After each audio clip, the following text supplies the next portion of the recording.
ದೇವರಾದ ಯೇಸು ಕ್ರಿಸ್ತನ ನಾಮದಲ್ಲಿ ನಿಮ್ಮೆಲ್ಲರಿಗೂ ನನ್ನ ಅಭಿನಂದನೆಗಳು. ಒಂದು ವಾಕ್ಯವನ್ನು ಈ ದಿನ ನಾವು ಓದಿ ಧ್ಯಾನ ಮಾಡಲಿದ್ದೇವೆ. ಇವತ್ತು ನಮ್ಮ ಧ್ಯಾನಕ್ಕೋಸ್ಕರವಾಗಿ ನಾವು ಆರಿಸಿಕೊಂಡಿರುವಂತಹ ಸತ್ಯವೇದ ಭಾಗ ರೋಮಾಪುರದವರಿಗೆ ಬರೆದ ಪತ್ರಿಕೆ 8ನೇ ಅಧ್ಯಾಯ 12 ಹಾಗೂ 13ನೇ ವಾಕ್ಯಗಳು. ಅದೇನು ಹೇಳುತ್ತೆ ಅಂತ ನೋಡಿ. ಹೀಗಿರಲಾಗಿ ಸಹೋದರರೇ, ನಾವು ಹಂಗಿನಲ್ಲಿದ್ದೇವೆ, ಆದರೆ ಪವಿತ್ರಾತ್ಮನುಸಾರ ನಡೆಯುವ ಹಂಗಿನಲ್ಲಿದ್ದೇವೆಯೇ ಹೊರತು ಶರೀರ ಭಾವವನ್ನು ಅನುಸರಿಸಿ ಬದುಕಬೇಕೆಂಬ ಹಂಗಿನಲ್ಲಿಲ್ಲ. ನೀವು ಶರೀರ ಭಾವವನ್ನು ಅನುಸರಿಸಿ ಬದುಕಿದರೆ ಸಾಯುವುದು ನಿಶ್ಚಯ. ನೀವು ಪವಿತ್ರಾತ್ಮನಿಂದ ದೇಹದ ದುರಭ್ಯಾಸಗಳನ್ನು ನಾಶ ಮಾಡುವುದಾದರೆ ಜೀವಿಸುವಿರಿ. ಹಾಗಾದರೆ ಸತ್ಯವೇದ ನಮಗೆ ತಿಳಿಸುವುದೇನೆಂದರೆ, ಶರೀರದ ಮೇಲೆ ನಾವು ಹೊಂದಬೇಕಾಗಿರುವ ಜಯ. ಶರೀರ ಎಂಬುದಾಗಿ ಹೇಳುವುದಾದರೆ ಶರೀರವನ್ನು ನಾವು ಜಯಿಸಬೇಕು. ನಾವು ಜಯಿಸಬೇಕಾಗಿರುವ ಕಾರ್ಯಗಳು 3 ಮುಖ್ಯವಾದವುಗಳು: ಲೋಕ, ಶರೀರ, ಸೈತಾನ. ಇದರಲ್ಲಿ ಶರೀರ ಇದೆ ನೋಡಿ. ಈ ಶರೀರವು ನಮ್ಮ ಜೊತೆನೇ ಇರುವಂಥ ಒಂದು ಕಾರ್ಯ. ಆ ಒಂದು ಶರೀರದಲ್ಲಿ ಸೌಖ್ಯವಿಲ್ಲ ಅಂದರೆ ಅದನ್ನ ಎತ್ಕೊಂಡು ನಾವೇ ಆಸ್ಪತ್ರೆಗೆ ಹೋಗಬೇಕು. ಅದಕ್ಕೆ ಹಸುವೆ ಆದರೆ ನಾವೇ ಅದಕ್ಕೆ ಊಟ ಕೊಡಬೇಕು. ಅದಕ್ಕೆ ನಿದ್ರೆ ಬಂದರೆ ನಾವೇ ಅದಕ್ಕೆ ಬೇಕಾಗಿರುವ ಏರ್ಪಾಡುಗಳನ್ನು ಮಾಡಿಕೊಡ್ಬೇಕು. ಆದರೆ ಅದು ನಮಗೆ ವಿರೋಧಿ ಎಂಬುದಾಗಿ ಸತ್ಯವೇದ ಹೇಳುತ್ತಲ್ಲ. ಇದು ಹೇಗೆ ಎಂಬುದಾಗಿ ನೀವು ಕೇಳ್ಬೋದು. ನಾನು ಸತ್ಯವೇದ ಹೇಳುವಂಥದ್ದು ಭೌತಿಕವಾದ, ಅಂದರೆ ಫಿಸಿಕಲ್ ಆಗಿ ಹೇಳ್ತಾ ಇದ್ದೀನಿ. ಈ ಒಂದು ಮಾಂಸವನ್ನಲ್ಲ, ಒಳಗೆ ಓಡುವಂಥ ರಕ್ತ, ಮಾಂಸ ಅದಲ್ಲ. ಅದು ಹೇಳುವಂಥದ್ದು ಶಾರೀರಿಕವಾದ ಇಚ್ಛೆಗಳನ್ನು ನೆರವೇರಿಸುವಂಥ ಕೃತ್ಯಗಳು. ಅದನ್ನು ನೀವು ನಾಶ ಮಾಡಬೇಕು. ಈ ಶಾರೀರಿಕವಾದ ಆಸೆಯನ್ನು ನೆರವೇರಿಸುವಂತಹ ಕೃತ್ಯಗಳು ಎಂಬುದಾಗಿ ಕೆಲವೊಂದು ಕಾರ್ಯಗಳು ಇರುತ್ತೆ. ಅದೆಲ್ಲ ಲೋಕಕ್ಕೆ ಸಂಬಂಧಪಟ್ಟ ಕಾರ್ಯಗಳು, ಶಾರೀರಿಕವಾದ ಕೃತ್ಯಗಳು. ಸತ್ಯವೇದ ಎಷ್ಟು ಜಾಗರೂಕವಾಗಿ ವಾಕ್ಯವನ್ನು ಬರೆದಿದೆ ನೋಡಿ. 13ನೇ ವಾಕ್ಯ ಹೇಳುತ್ತದೆ, ಶಾರೀರಿಕವಾಗಿರುವಂತಹ ಇಚ್ಛೆಯಾನುಸಾರವಾಗಿ ಬದುಕಿದರೆ, ಮಾಂಸಿಕವಾಗಿ ಬದುಕಿದರೆ ಸಾಯುವಿರಿ. ಶರೀರದ ಕೃತ್ಯಗಳನ್ನು, ಶರೀರವನ್ನಲ್ಲ, ನೀವೇನು ಮಾಡಬಾರ್ದು, ಶರೀರವನ್ನು ನಾಶ ಮಾಡಬಾರ್ದು. ಈ ಶರೀರತನ ನಮಗೆ ಬಂದು ವಿರೋಧಿ, ಹಾಗಾದರೆ ಇದಕ್ಕೆ ಊಟನೇ ಕೊಡಬಾರ್ದು, ಇದನ್ನು ಬಂದು ಕಷ್ಟಪಡಿಸು ಎಂಬುದಾಗಿ ಒಂದು ಕಾಲದಲ್ಲಿ ಅರಿಯದೆ ಕೆಲವು ದೇವರ ಮನುಷ್ಯರು ಎಂಬುದಾಗಿ ಹೇಳುವಂತಹ ಬಹಳ ಭಕ್ತಿಯಿಂದ ತಮ್ಮನ್ನೇ ತಾವು ದಂಡಿಸಿಕೊಳ್ಳುವವರು ಕೂಡ ಇದ್ದಾರೆ. ಹಳೆಯ ಕ್ರೈಸ್ತ ಶಿಷ್ಯರ ಜೀವನ ಚರಿತ್ರೆ ಓದಬೇಕಾದರೆ ಅದರಲ್ಲಿ ಪ್ರತ್ಯೇಕವಾದ ಒಬ್ಬ ದೇವರ ದಾಸರು, ದೇವ ಮನುಷ್ಯನು, ಅವರು ಶರೀರದ ಕೃತ್ಯಗಳನ್ನು ಅಥವಾ ಶರೀರವನ್ನು ಒಡೆದು ಅಡಗಿಸಬೇಕು ಎಂಬುದಾಗಿ ಹೇಳಿ, ಈ ಒಂದು ಕಲ್ಲುಪ್ಪಿದೆ ನೋಡಿ, ಆ ಕಲ್ಲುಪ್ಪನ್ನು ನೆಲದ ಮೇಲೆ ಹರಡಿಸಿ ಅದರಲ್ಲಿ ಮೊಣಕಾಲೂರಿ 2 ಕಾಲುಗಳನ್ನು ಮೇಲೆ ಹಿಡಿದುಕೊಂಡು ಕೈಗಳನ್ನು ಮೇಲೆತ್ತಿಕೊಂಡು ಅವರು ಅದಕ್ಕೋಸ್ಕರವಾಗಿ ಪ್ರಾರ್ಥನೆ ಮಾಡ್ತಾ ಇದ್ರಂತೆ. ಕೆಲವು ಸಂದರ್ಭದಲ್ಲಿ ಅವರ ಜೀವನದಲ್ಲಿ ನಾನು ಓದಬೇಕಾದ್ರೆ ಮೀನು ತಿನ್ನಬೇಕು ಅಂತ ಅವರಿಗೆ ಆಸೆ ಬರುತ್ತೆ. ಮೀನು ತಿಂದರೆ ಚೆನ್ನಾಗಿರುತ್ತಲ್ಲ ಎಂಬುದಾಗಿ ಅನಿಸಿದ್ರೆ ಅವರಿಗೆ, ತಕ್ಷಣ ಅವರು ಮೀನನ್ನು ತೆಗೆದುಕೊಂಡು ಬರುವುದಕ್ಕೆ ಹೇಳಿ, ಅದನ್ನು ಅಡುಗೆ ಮಾಡಲು ಹೇಳಿ, ಅದರಲ್ಲಿ ಒಂದು ದೊಡ್ಡ ಬುಟ್ಟಿಯಲ್ಲಿ ಉಪ್ಪನ್ನು ಹಾಕಿ ಚೆಲ್ಲುವಂತೆ ಹೇಳಿ, ಅದನ್ನು ಊಟ ಮಾಡ್ತಾರಂತೆ. ಬೇಕು ಅಂತ ಊಟ ಮಾಡ್ಬೇಕಾದ್ರೆ ಹೇಳ್ತಾರಂತೆ, ಇದಂತಾನೆ ಆಸೆ ಪಟ್ಟೆ ನೀನು, ಇದಂತಾನೆ ಬಯಸ್ಸು ಇದೆ, ನನ್ನ ದೇಹವೇ ತಿನ್ನು ಅಂತ ಹೇಳ್ತಾರೆ. ಆ ರೀತಿಯಾಗಿ ದೇಹಕ್ಕೆ ದಂಡನೆ. ಮತ್ತೊಬ್ಬರು, ಅವರ ಬಗ್ಗೆ ನಾನು ಓದಿದ್ದೇನೆ, ಅವರು ಒಂದು ಹಳೆಯ ಕಾಲದಲ್ಲಿ, ಅವರು ಆ ಸಭೆಯ ಆರಂಭ ಕಾಲಘಟ್ಟದಲ್ಲಿ, ನಂತರ ಕಾಲದಲ್ಲಿದ್ದಂತಹ ಒಬ್ಬ ಶಿಷ್ಯನಾಗಿ ಇದ್ದವರು ಎಂಬುದಾಗಿ ಅವ್ರ ಬಗ್ಗೆ ಹೇಳ್ತಾರೆ. ಅವರೇನು ಮಾಡ್ತಾ ಇದ್ರು ಅಂದರೆ, ತನ್ನ ದೇಹವನ್ನು ದಂಡಿಸುವುದಕ್ಕೋಸ್ಕರವಾಗಿ ವ್ಯಕ್ತಿಗಳಿಗೆ ಸಂಬಳ ಕೊಟ್ಟಿಟ್ಟಿದ್ರಂತೆ. ಅವನ ಕೈಯಲ್ಲಿ ಚಾಟಿನ ನಿಂತಿರ್ತಾನೆ. ಪ್ರಾರ್ಥನಾ ಆಲಯದಲ್ಲಿ ನಿಂತುಕೊಂಡು ಶರ್ಟೆಲ್ಲ ತೆಗೆದು ಅವರು ನಿಂತು ಒಡಿರಿ ಅಂತ ಹೇಳ್ತಾ ಇದ್ರು. ಶರೀರವನ್ನು ಅವರು ಹೊಡಿತಾ ಇದ್ರು, ರಕ್ತ ಸುರಿಯುವಂತೆ ಇರ್ತಾ ಇತ್ತು. ನಾನು ಈ ಶರೀರವನ್ನು ನಾನು ದಂಡಿಸುತ್ತೇನೆ ಎಂಬುದಾಗಿ ಹೇಳಿ ಆ ದೇಹವನ್ನು ದಂಡಿಸುತ್ತಾರೆ. ಇದೆಲ್ಲ ಏನಂದರೆ ತಪ್ಪಾಗಿ ಅರ್ಥ ಮಾಡಿಕೊಂಡದ್ರಿಂದ ಬಂದದ್ದು. ಶರೀರವು ದೇವರು ತಂಗಿರುವಂತಹ ಆಲಯ ಶರೀರ. ಆದರೆ ಅವರು ಹೇಳುವುದೇನಂತ ಕೇಳುವುದಾದರೆ, ಈ ದೇಹಕ್ಕೆ ಎಂಬುದಾಗಿ ಕೆಲವೊಂದು ಆಸೆಗಳು, ಅಭಿಲಾಷೆಗಳು, ಬಯಕೆಗಳು, ಅದೆಲ್ಲ ನೀವು ತೆಗೆದು ನೋಡುವುದಾದರೆ ಮಣ್ಣಿಗೆ ಸಂಬಂಧಪಟ್ಟದಾಗಿರುತ್ತೆ. ಮಣ್ಣಿಗೆ ಸಂಬಂಧಪಟ್ಟದ್ದು ಅಂದರೆ ಶರೀರ ಮಣ್ಣಿನಿಂದ ಉಂಟಾದದ್ದು, ಆತ್ಮವಾದರೂ ದೇವರ ಬಳಿಯಿಂದ ಬಂದದ್ದು. ಹಾಗಾಗಿ ಆತ್ಮ ದೇವರಿಗೆ ಸಂಬಂಧಪಟ್ಟವುಗಳನ್ನು ಹುಡುಕುತ್ತದೆ, ಶರೀರ ಮಣ್ಣಿಗೆ ಸಂಬಂಧಪಟ್ಟವುಗಳನ್ನು ಹುಡುಕುತ್ತದೆ. ಶರೀರ ತಪ್ಪಲ್ಲ. ಈ ಶರೀರವಿದ್ದರೆ ಅದರ ಒಳಗೆ ನಮ್ಮ ಜೀವ ಒಳಗಿರಲು ಸಾಧ್ಯವಲ್ಲವೇ? ಆತ್ಮವಿರಲು ಸಾಧ್ಯವಲ್ಲವೇ? ಆದ್ದರಿಂದ ಶರೀರವನ್ನ, ಮಾಂಸವನ್ನ ಜಯಿಸುತ್ತೇನೆ ಎಂಬುದಾಗಿ ಹೇಳಿ ಶರೀರಕ್ಕೆ ಬರೆ ಎಳೆದುಕೊಳ್ಳುವುದು, ನಮ್ಮ ಕೈಯಲ್ಲಿ ಬರೆ ಎಳೆದುಕೊಳ್ಳುವುದು, ಕಾಲಿಗೆ ಬರೆ ಎಳೆದುಕೊಳ್ಳುವುದು, ಒಬ್ಬ ವ್ಯಕ್ತಿಯನ್ನಿಟ್ಟು ಚಾಟಿಂದ ಹೊಡೆದುಕೊಳ್ಳುವುದು, ಉಪ್ಪನ್ನು ಹಾಕಿ ಮೊಣಕಾಲೂರುವುದು, ಕಣ್ಗಳಲ್ಲಿ ಮೆಣಸಿನ ಪುಡಿ ಹಾಕಿಕೊಳ್ಳುವುದು, ಮೀನಲ್ಲಿ ಉಪ್ಪನ್ನು ಬಾಚಿ ಹಾಕುವುದು, ಇದಲ್ಲ ಶಾರೀರಿಕವಾಗಿ. ಅಂದರೆ ಅದರ ಕೃತ್ಯಗಳನ್ನು, ಅಂದರೆ ನಂತರ ಏನು ಹೇಳ್ತಾರೆ ಅಂತ ಗಮನಿಸ್ತೀರಿ. ಶಾರೀರಿಕವಾಗಿ ಬದುಕಿದರೆ ನೀವು ಸಾಯ್ತೀರ, ನಾಶವಾಗ್ತೀರಾ. ಆತ್ಮದಿಂದ ಶರೀರದ ಕೃತ್ಯಗಳನ್ನು ನಾಶ ಮಾಡಿದರೆ, ಶರೀರವನ್ನಲ್ಲ, ಶರೀರದ ಕೃತ್ಯಗಳನ್ನ. ಈ ದೇಹವೂ ಇದೆ. ದೇಹ ಒಳ್ಳೆಯದು, ಕರ್ತನದು ಕೊಟ್ಟದ್ದು, ದೇವರು ತಂಗಿರುವಂತಹ ದೇವಾಲಯ. ಆದರೆ ಈ ದೇಹಕ್ಕೆ ಕೆಲವೊಂದು ಅವಶ್ಯಕತೆ ಇದೆ. ಈ ಅವಶ್ಯಕತೆ ಪೂರ್ತಿಯಾಗಿ ಮಣ್ಣಿಗೆ ಸಂಬಂಧಪಟ್ಟವುಗಳೇ. ಈ ಒಂದು ಶರೀರದ ಕೃತ್ಯಗಳನ್ನು ನೀವು ನಾಶ ಮಾಡಿದರೆ, ಕೃತ್ಯಗಳನ್ನು ನಾಶ ಮಾಡಬೇಕು, ಶರೀರವನ್ನಲ್ಲ. ಕೃತ್ಯಗಳನ್ನು ನಾಶ ಮಾಡಿದರೆ ನೀವು ಬದುಕುವಿರಿ. ಅದು ಯಾತರಿಂದ ನಾಶ ಮಾಡಬೇಕು ಅಂತ ವಾಕ್ಯ ಹೇಳುತ್ತೆ ಅಂದರೆ, ಈ ಚಾಟಿಯಿಂದ ಒಡೆದೆಲ್ಲ ನಾಶ ಮಾಡುವುದಲ್ಲ, ಅಥವಾ ಉಪ್ಪಲ್ಲಿ ಮೊಣಕಲಾಕುವುದಲ್ಲ, ಬೆಂಕಿಯಿಂದ ಬರೆ ಎಳ್ಕೊಳೋದಲ್ಲ, ಪವಿತ್ರಾತ್ಮನಿಂದ, ಆತ್ಮನಿಂದ ಅದನ್ನು ನಾಶ ಮಾಡಬೇಕು. ಆತ್ಮನಿಂದ ಆ ಆಸೆಗಳನ್ನು, ಶರೀರದ ಕೃತ್ಯಗಳನ್ನು ನಾಶ ಮಾಡಬೇಕು. ಅದನ್ನೇ ವಾಕ್ಯ ಹೇಳುತ್ತದೆ. ನಾವು ತಪ್ಪಾಗಿ ಅರ್ಥ ಮಾಡಿಕೊಂಡು ಮೊದಲು ಯಾವಾಗಲೂ ಒಂದು ಯುದ್ಧ ಬರುವುದಾದರೆ ವಿರೋಧಿಯನ್ನು ಮೊದಲು ನೇಮಿಸಿಕೊಳ್ಳಬೇಕು. ನಮ್ಮ ವಿರೋಧಿ ಯಾರು ಅಂತ ಫಿಕ್ಸ್ ಮಾಡ್ಕೋಬೇಕು. ನೀವು ಬಂದವನು, ನಿಂತವನು, ಓದವನು ಎಲ್ಲರನ್ನೂ ಹೊಡಿಬಾರ್ದು. ಯಾರು ವಿರೋಧಿ ಅಂತ ನೋಡಬೇಕು. ಇದರಲ್ಲಿ ಯಾರು ಶತ್ರು ಅಂದರೆ ನಿಮ್ಮ ಮಾಂಸವಲ್ಲ, ನಿಮ್ಮ ದೇಹದ ಕೃತ್ಯಗಳು, ಶರೀರದ ಕ್ರಿಯೆಗಳು, ಅದನ್ನು ನಾಶ ಮಾಡಬೇಕು. ನಾವು ಜಯಿಸಬೇಕಾಗಿರುವ ಕಾರ್ಯ ಅದರಲ್ಲಿ ಅಡಕವಾಗಿದೆ. ಶರೀರದ ಕೃತ್ಯಗಳ ಕುರಿತಾಗಿ ಸತ್ಯವೇದ ನಮಗೆ ಸ್ಪಷ್ಟವಾಗಿ ಒಂದು ಕಾರ್ಯವನ್ನು ಹೇಳುತ್ತೆ. ಗಲಾತ್ಯದವರಿಗೆ 5ನೇ ಅಧ್ಯಾಯ 19ರಿಂದ 21ರವರೆಗಿರುವಂತಹ ವಾಕ್ಯಗಳನ್ನು ಓದಿ ನೋಡ್ರಿ. ಇದೆಲ್ಲ ಶಾರೀರಿಕವಾಗಿ ಉಂಟಾಗುವಂಥ ಕೃತ್ಯಗಳು. ಶರೀರವು ತಪ್ಪಾದದ್ದಲ್ಲ.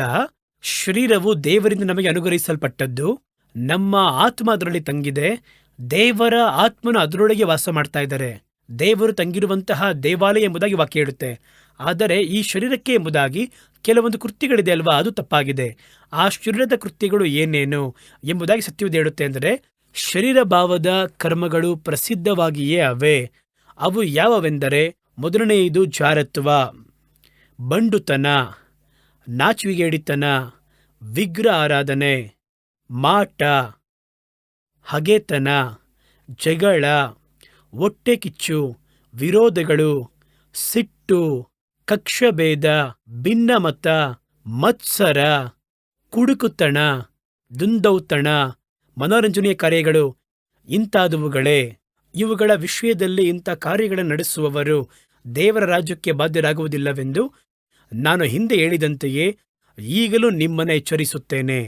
ಹಾಗಾದರೆ ಈ ಕೃತ್ಯಗಳೆಲ್ಲ ಇದೆ ನೋಡಿ. ಈ ಕೃತ್ಯಗಳೆಲ್ಲವೂ ಕೂಡ ನೀವು ಶಾರೀರಿಕವಾಗಿಯೇ ಮಾಡೋಕ್ಕೆ ಸಾಧ್ಯ. ನಿಮ್ಮ ಆತ್ಮದಲ್ಲಿ ಇದನ್ನು ಮಾಡೋಕ್ಕೆ ಸಾಧ್ಯವಿಲ್ಲ. ಒಂದು ವ್ಯಭಿಚಾರ ಅಥವಾ ಜಾರತ್ವ, ವೇಶ್ಯತನಾಗಿರ್ಬೋದು, ಶರೀರವನ್ನಿಟ್ಟು ಮಾಡೋಕ್ಕೆ ಸಾಧ್ಯ, ಆತ್ಮನಿಟ್ಟು ಮಾಡೋಕ್ಕಾಗಲ್ಲ. ಅಶುದ್ಧವಾದದನ್ನು ದೇಹವನ್ನಿಟ್ಟೇ ಮಾಡೋಕ್ಕೆ ಸಾಧ್ಯ, ಆತ್ಮನಿಟ್ಟು ಮಾಡೋಕ್ಕಾಗಲ್ಲ. ಇವೆಲ್ಲ ಶಾರೀರಿಕವಾಗಿರುವ ಕೃತ್ಯಗಳಿಂದ ಮಾಡಲ್ಪಡುವಂಥ ಕ್ರಿಯೆಗಳು. ಆದ್ದರಿಂದಲೇ ಅದನ್ನು ಶಾರೀರಿಕ ಕೃತ್ಯಗಳು ಎಂಬುದಾಗಿ ಹೇಳ್ತಾರೆ. ಒಂದು ವಿಗ್ರಹ ಆರಾಧನೆ, ಮಾಟ ಮಂತ್ರ, ಹಗೆತನ, ವಿರೋಧವನ್ನು, ಕೊಲೆ ಮಾಡುವುದು ಕೂಡ ಶಾರೀರಿಕವಾಗಿ ಮಾಡೋಕ್ಕೆ ಸಾಧ್ಯ. ಹಾಗಾದರೆ ಈ ಪಾಪಗಳು ಪೂರ್ತಿಯಾಗಿ ನೀವು ಚೆನ್ನಾಗಿ ನೋಡುವುದಾದರೆ ನಿಮ್ಮ ಆತ್ಮದಿಂದ ಇದನ್ನು ಮಾಡೋಕ್ಕೆ ಸಾಧ್ಯ ಇಲ್ಲ. ಆತ್ಮದಿಂದ ಮಾಡೋಕ್ಕೆ ಸಾಧ್ಯವಾಗುವುದಾದರೆ ಒಬ್ಬನಿಂದ ಕೊಲೆಯಾದವನು ಆತ್ಮದಲ್ಲಿ ಬಂದವನ್ನ ಕೊಲೆ ಮಾಡಿಬಿಡ್ತಾನಲ್ಲ, ಆ ರೀತಿ ನಡೆಯುವುದಿಲ್ಲ ಅಲ್ವಾ? ಅದಕ್ಕೆ ನಾವು ಯಾಕೆ ಕೋರ್ಟ್ಗೆ ಹೋಗ್ತೀವಿ, ಕೇಸ್ ಹಾಕ್ತೀವಿ, ಪೊಲೀಸ್ಗೆ ಹೋಗ್ತೀವಿ? ಅವನಿಂದ ಆಗಲ್ಲ ಅದು. ಹಾಗಾದರೆ ಈ ಮೇಲೆ ಹೇಳಲ್ಪಟ್ಟಂತಹ ಕಾರ್ಯ ಪೂರ್ತಿಯಾಗಿ ದೇಹವನ್ನು, ಶರೀರವನ್ನಿಟ್ಟು ನೀವು ಮಾಡೋಕ್ಕೆ ಸಾಧ್ಯ, ಆತ್ಮನಿಟ್ಟು ಮಾಡೋಕ್ಕಾಗಲ್ಲ. ಆದ್ದರಿಂದ ಸತ್ಯವೇದ ಹೇಳುತ್ತದೆ ಶಾರೀರಿಕವಾದ ಕೃತ್ಯಗಳು ಎಂಬುದಾಗಿ. ಶರೀರದಿಂದ ಮಾಡಲ್ಪಡುವಂತಹ ದುಷ್ಟ ಕಾರ್ಯಗಳು, ಕೆಟ್ಟ ಕಾರ್ಯಗಳು, ಇದನ್ನು ಆತ್ಮದಲ್ಲಿ ಮಾಡೋಕ್ಕಾಗಲ್ಲ, ಶರೀರದಲ್ಲಿ ಮಾಡ್ತಾರೆ ಅದನ್ನು. ಅವುಗಳೇ ದೇವರಿಗೆ ಅಸಹ್ಯವಾದವುಗಳು, ನಾವು ಜಯಿಸಬೇಕಾಗಿರುವ ಕಾರ್ಯಗಳು. ಇದನ್ನು ಆತ್ಮದಿಂದ ನೀವು ಜಯಿಸಿದರೆ, ನಾಶ ಮಾಡಿದರೆ ನೀವು ಬದುಕುವಿರಿ ಎಂಬುದಾಗಿ ಸತ್ಯವೇದ ಹೇಳುವಂಥದ್ದಾಗಿದೆ. ಹಾಗಾದರೆ ಇದಕ್ಕೆ ಬಂದು ಮಾಂಸಿಕವಾದ ಕೃತ್ಯಗಳು, ಶಾರೀರಿಕ ಕೃತ್ಯಗಳು, ಶರೀರವನ್ನು ನಾಶ ಮಾಡುವುದಲ್ಲ. ಶರೀರವನ್ನು ನಾಶ ಮಾಡಿದರೆ ಅದು ಆತ್ಮಹತ್ಯೆಗೆ ಸಮ ಇಲ್ವಾ? ನಾವು ಕೈ ಮುರಿದುಕೊಳ್ಳುವುದು, ಕಾಲು ಮುರಿಯುವಂಥದ್ದು, ಮೇಲೆ ಶರೀರವನ್ನು ನಾವು ಹೇಗಾದರೂ ದಂಡಿಸುವಂಥದ್ದು, ದೇಹ ಇದ್ದರೆ ತಾನೇ ಸಮಸ್ಯೆ, ಬನ್ನಿ ರೈಲಿಗೆ ತಲೆ ಕೊಡೋಣ, ಅದೆಲ್ಲ ಬಂದು ದೊಡ್ಡ ಪಾಪವಲ್ಲವೇ? ಅದು ದೇಹವನ್ನು ದಂಡಿಸುವುದು ಅಲ್ಲ, ದೇಹದ ಕೃತ್ಯಗಳನ್ನು ದಂಡಿಸುವುದು. ಶಾರೀರಿಕವಾದ ಕೃತ್ಯಗಳು ಅಂದರೆ ಏನಂದರೆ, ಅದಕ್ಕೆ ಚಿಕ್ಕ ಉದಾಹರಣೆ ಹೇಳಬೇಕು ಅಂದರೆ, ಈ ಕೃತ್ಯಗಳನ್ನು, ಈ ಅಶುದ್ಧವಾಗಿರುವ ದೇವರಿಗೆ ವಿರುದ್ಧವಾಗಿರುವ ಕೃತ್ಯಗಳನ್ನು ಮಾಂಸಿಕವಾಗಿ ನೀವು ಮಾಡೋಕ್ಕೆ ಸಾಧ್ಯ. ಆ ಕೃತ್ಯಗಳಲ್ಲಿ ಶರೀರಕ್ಕೆ ಒಳ್ಳೆಯ ಕೃತ್ಯವನ್ನು ಮಾಡ್ಬೋದು, ಕೆಟ್ಟ ಕೃತ್ಯವೂ ಮಾಡ್ಬೋದು. ಶರೀರವನ್ನು ಮುಖಾಂತರವಾಗಿ ಮಾಡುವಂತಹ ದುಷ್ಟಕೃತ್ಯಗಳು ಅದು ಪೂರ್ತಿಯಾಗಿ ಆತ್ಮನಿಟ್ಟು ನಾವು ಮಾಡೋಕ್ಕೆ ಸಾಧ್ಯ ಇಲ್ಲ. ಅದಕ್ಕೆ ಹೆಸರು ಶಾರೀರಿಕವಾದ ಕೃತ್ಯಗಳು ಎಂಬುದಾಗಿ ಸತ್ಯವೇದ ಉಲ್ಲೇಖಿಸುತ್ತದೆ. ಸೈತಾನನು ತನ್ನ ಬಳಿಯಲ್ಲಿ ತನ್ನ ದಾಸನಾಗಿ ಮಾಡಿಕೊಳ್ಳಲು ನಮ್ಮ ಶರೀರವನ್ನೇ ಒಂದು ಉಪಕರಣವಾಗಿ ಉಪಯೋಗಿಸುತ್ತಾನೆ. ಸೈತಾನನು ಯಾವಾಗ ನೋಡಿದರೂ ಕೂಡ ನಮ್ಮ ದೇಹ ಇದೆ ನೋಡಿ, ಈ ದೇಹವನ್ನೇ ಒಂದು ಉಪಕರಣವಾಗಿ ಉಪಯೋಗಿಸಿ ತನಗೆ ನೀವು ದಾಸರಾಗಿರಬೇಕು ಎಂಬುದಾಗಿ ನಮ್ಮನ್ನು ವಂಚಿಸುತ್ತಾನೆ, ಯಾಮಾರಿಸುತ್ತಾನೆ. ಅದಕ್ಕೆ ಅವನು ತೆಗೆದುಕೊಳ್ಳುವಂಥ ಆಯುಧ ನಮ್ಮ ದೇಹ. ಹಾಗಾದರೆ ಏನು ಮಾಡ್ತಾನೆ? ನಮ್ಮ ಶರೀರ, ಅದರ ಆಸೆಗಳು, ಅದರ ಇಚ್ಛೆಗಳು, ಶಾರೀರಿಕವಾದ ಇಚ್ಛೆಗಳು, ಅದು ಪೂರ್ತಿಯಾಗಿ ನೀವು ನೋಡುವುದಾದರೆ ಮಣ್ಣಿಗೆ ಸಂಬಂಧಪಟ್ಟದಾಗಿ ಇರುತ್ತದೆ. ನಾನು ಮುಂಚಿತವಾಗಿ ತಿಳಿಸಿದ ಪ್ರಕಾರ ಮನುಷ್ಯನು ಮಣ್ಣಿನಿಂದ ತೆಗೆಯಲ್ಪಟ್ಟದರಿಂದ ಮಣ್ಣಿನಿಂದ ಬರುವಂತಹ ಕಾರ್ಯಗಳೇ ಅವರ ಶರೀರಕ್ಕೆ ಸಂಬಂಧಪಟ್ಟದ್ದು. ಆತ್ಮದಲ್ಲಿ ಬರುವಂತಹ ಕಾರ್ಯಗಳು ಆತ್ಮಿಕವಾಗಿರುವ ಕಾರ್ಯಗಳು. ಆದ್ದರಿಂದ ಈ ದೇಹ ತೃಪ್ತಿಯಾಗಲ್ಲ. ಹಾಗಾಗಿ ಮಣ್ಣಿನಿಂದ ಬರುವುದರಲ್ಲಿ ಎರಡು ಕಾರ್ಯವಿದೆ, ಎರಡು ವಿಷಯವಿದೆ. ಒಂದು, ದೇಹವನ್ನು ಬೆಳೆಸುವುದಕ್ಕೂ ಆರೋಗ್ಯಪಡಿಸುವುದಕ್ಕೂ ಕರ್ತನಿಂದ ಕೊಡಲ್ಪಟ್ಟಿರುವಂತಹ ಕಾರ್ಯಗಳು, ಅದು ಮಣ್ಣಿನಿಂದಲೇ ಬರುವಂಥದ್ದಾಗಿದೆ. ಮತ್ತೊಂದು, ಕರ್ತನಿಂದ ತಿರಸ್ಕರಿಸಲ್ಪಟ್ಟವುಗಳು, ಅದು ಸೈತಾನನು ತಂದು ಭೂಮಿಯಲ್ಲಿ ತಂದಿಟ್ಟಿದ್ದಾನೆ. ಅವುಗಳನ್ನು ಕಾರಣವನ್ನು ತೋರಿಸಿ ನಮ್ಮ ದೇಹವನ್ನು ಒಂದು ಬಲೆಯಲ್ಲಿ ಸಿಕ್ಕಿಸಿ ದೇವರಿಗೆ ಪ್ರಿಯವಿಲ್ಲದ ಮಾಂಸಿಕವಾಗಿರುವ ಕಾರ್ಯಗಳಲ್ಲಿ ನಮ್ಮ ಶರೀರದಲ್ಲಿ ಮಾಡುವಂತೆ ಮಾಡಿಸಿ ನಮ್ಮನ್ನು ಪ್ರೇರೇಪಿಸಿ ದೇವರ ಬಳಿಯಿಂದ ಬೇರ್ಪಡಿಸಿ ತನಗೆ ದಾಸರಾಗಿ ಮಾಡಿಕೊಳ್ಳುವುದೇ ಸೈತಾನನ ಯೋಜನೆ. ಹಾಗಾಗಿ ಈ ಶರೀರವನ್ನು ಬಹಳ ಗಮನವಾಗಿ ಕೈಯಾಡಬೇಕು.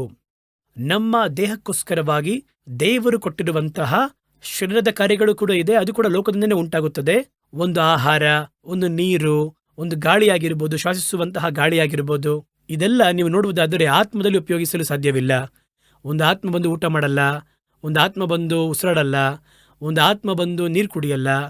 ಇದೆಲ್ಲ ದೇಹಕ್ಕೆ ಸಂಬಂಧಪಟ್ಟದ್ದು.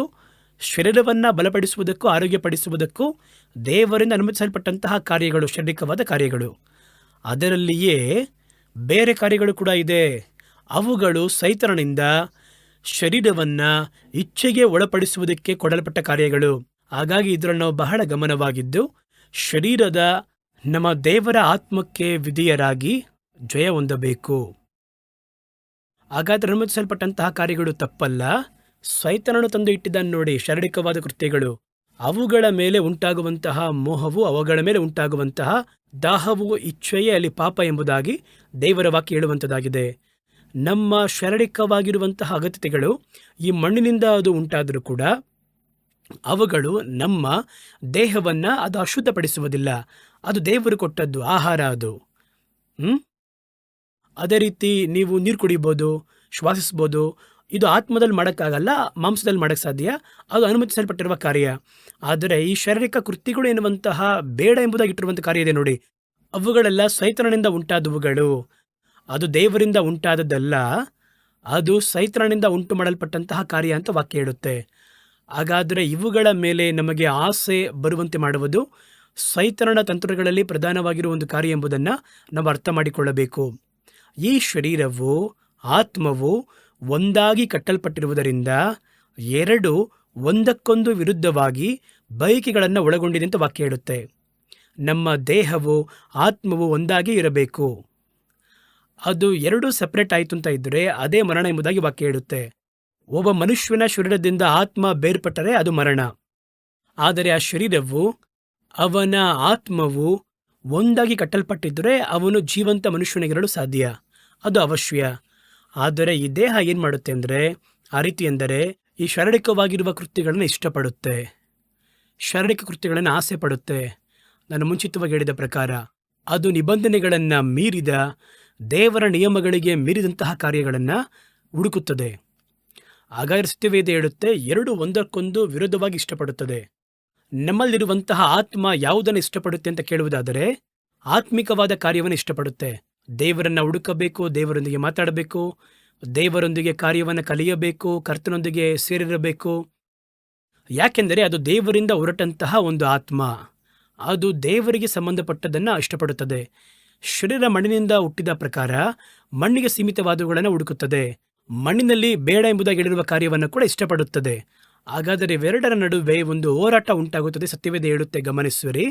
ಗಲಾತ್ಯದವರಿಗೆ 5ನೇ ಅಧ್ಯಾಯ 17ನೇ ವಾಕ್ಯ. ಯಾಕೆಂದರೆ ಶರೀರ ಭಾವವು ಅಭಿಲಾಷಿಸುವುದು ಆತ್ಮನಿಗೆ ವಿರುದ್ಧವಾಗಿದೆ, ಆತ್ಮನ ಅಭಿಲಾಷಿಸುವುದು ಶರೀರ ಭಾವಕ್ಕೆ ವಿರುದ್ಧವಾಗಿದೆ.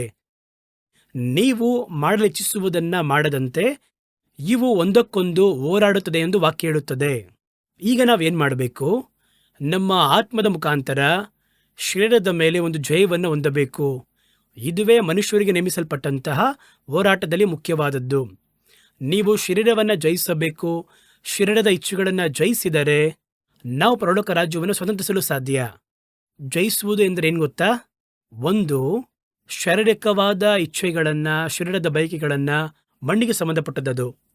ಶಾರೀರಿಕವಾದ ಬಯಕೆಗಳು ಮಣ್ಣಲ್ಲಿ ಮರೆಯಾಗಿರುವಂತಹ ಪಾಪಗಳಿಗೆ ಸಂಬಂಧಪಟ್ಟದ್ದು.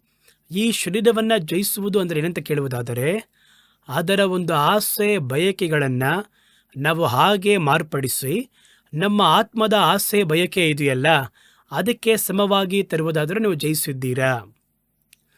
ಇದು ಯಾವುದನ್ನು ಬಯಸ್ತಾ ಇದೆ? ವಿಗ್ರಹ ಆರಾಧನೆ, ವೇಶ್ಯಾವಾಟಿಕೆ, ಪಾಪವನ್ನು ಬಯಸುತ್ತೆ ಅಲ್ವಾ? ಇದನ್ನು ನಿಯಂತ್ರಿಸಿ ಈ ಆತ್ಮ ಏನು ಬಯಸುತ್ತೆ? ದೇವರೊಂದಿಗೆ ಇರುವುದು, ಪ್ರಾರ್ಥನೆ ಮಾಡುವುದು, ದೇವರಿಗೆ ಸಂಬಂಧಪಟ್ಟ ಕಾರ್ಯ, ನೀತಿ, ಪರಲೋಕ ಇವೆಲ್ಲವನ್ನು ಬಯಸುತ್ತೆ ಅಲ್ವಾ? ಈ ಒಂದು ಬಯಕೆಯನ್ನು ನಿಮ್ಮ ಶರೀರವನ್ನು ಬಯಸುವಂತೆ ಮಾಡಿದರೆ, ಆತ್ಮದ ಕಾರ್ಯಕ್ಕೆ ಶರೀರ ನಿಯಂತ್ರಣದಲ್ಲಿದ್ದರೆ, ಆತ್ಮ ಶರೀರವನ್ನು ಅಡಗಿಸಿ ಆಳ್ವಿಕೆ ಮಾಡಿದರೆ, ಶರೀರವನ್ನು ವಶಪಡಿಸಿ ಜಯಿಸಿದೆ ಎಂಬುದಾಗಿ ಅರ್ಥ. ಅದನ್ನು ನೋಡದೆ, ಅವುಗಳನ್ನು ನಾನು ನೋಡದೆ, ಮುಟ್ಟದೆ ಎಂಬುದಾಗಿ ಅವುಗಳನ್ನು ದೂರ ಇಟ್ಟಿರುವುದು ಮಾತ್ರವಲ್ಲ, ಆತ್ಮ ಯಾವುದನ್ನು ಬಯಸುತ್ತದೋ ಶರೀರವು ಅದನ್ನೇ ಬಯಸುವಂತೆ ತರಬೇಕು. ಅದುವೇ ಆತ್ಮಕ್ಕೆ ಶರೀರವನ್ನು ವಿಧೇಯರಾಗಿಸುವುದು ಎಂಬುದಾಗಿ ಅರ್ಥ. ಕೆಲವರು ಇದ್ದಾರೆ, ಅವರೇನು ಮಾಡ್ತಾರೆ ಅಂದರೆ ಸ್ವನಿಯಂತ್ರಣ. ಕೆಲವು ಧರ್ಮದಲ್ಲಿ ಕೂಡ ಬಹಳ ಜನ ಇದ್ದಾರೆ, ಅವರು ಈ ರೀತಿಯಾಗಿರುವ ಕೆಳಮಟ್ಟದ ಪಾಪಗಳು, ಕಾರ್ಯಗಳು ಇಂಥವುಗಳನ್ನು ಅವರು ಇಷ್ಟಪಡುವುದಿಲ್ಲ. ಸನ್ಮಾರ್ಗದಲ್ಲಿ ಅವರು ಅದನ್ನು ನೋಡಬಾರದು ಎಂಬುದಾಗಿ ಹೇಳಿ ಒಂದು ಸ್ವನಿಯಂತ್ರಣದಲ್ಲಿ ಇರುವಂತಹ ಹಲವರನ್ನು ನಾವು ನೋಡಿರ್ತೀವಿ.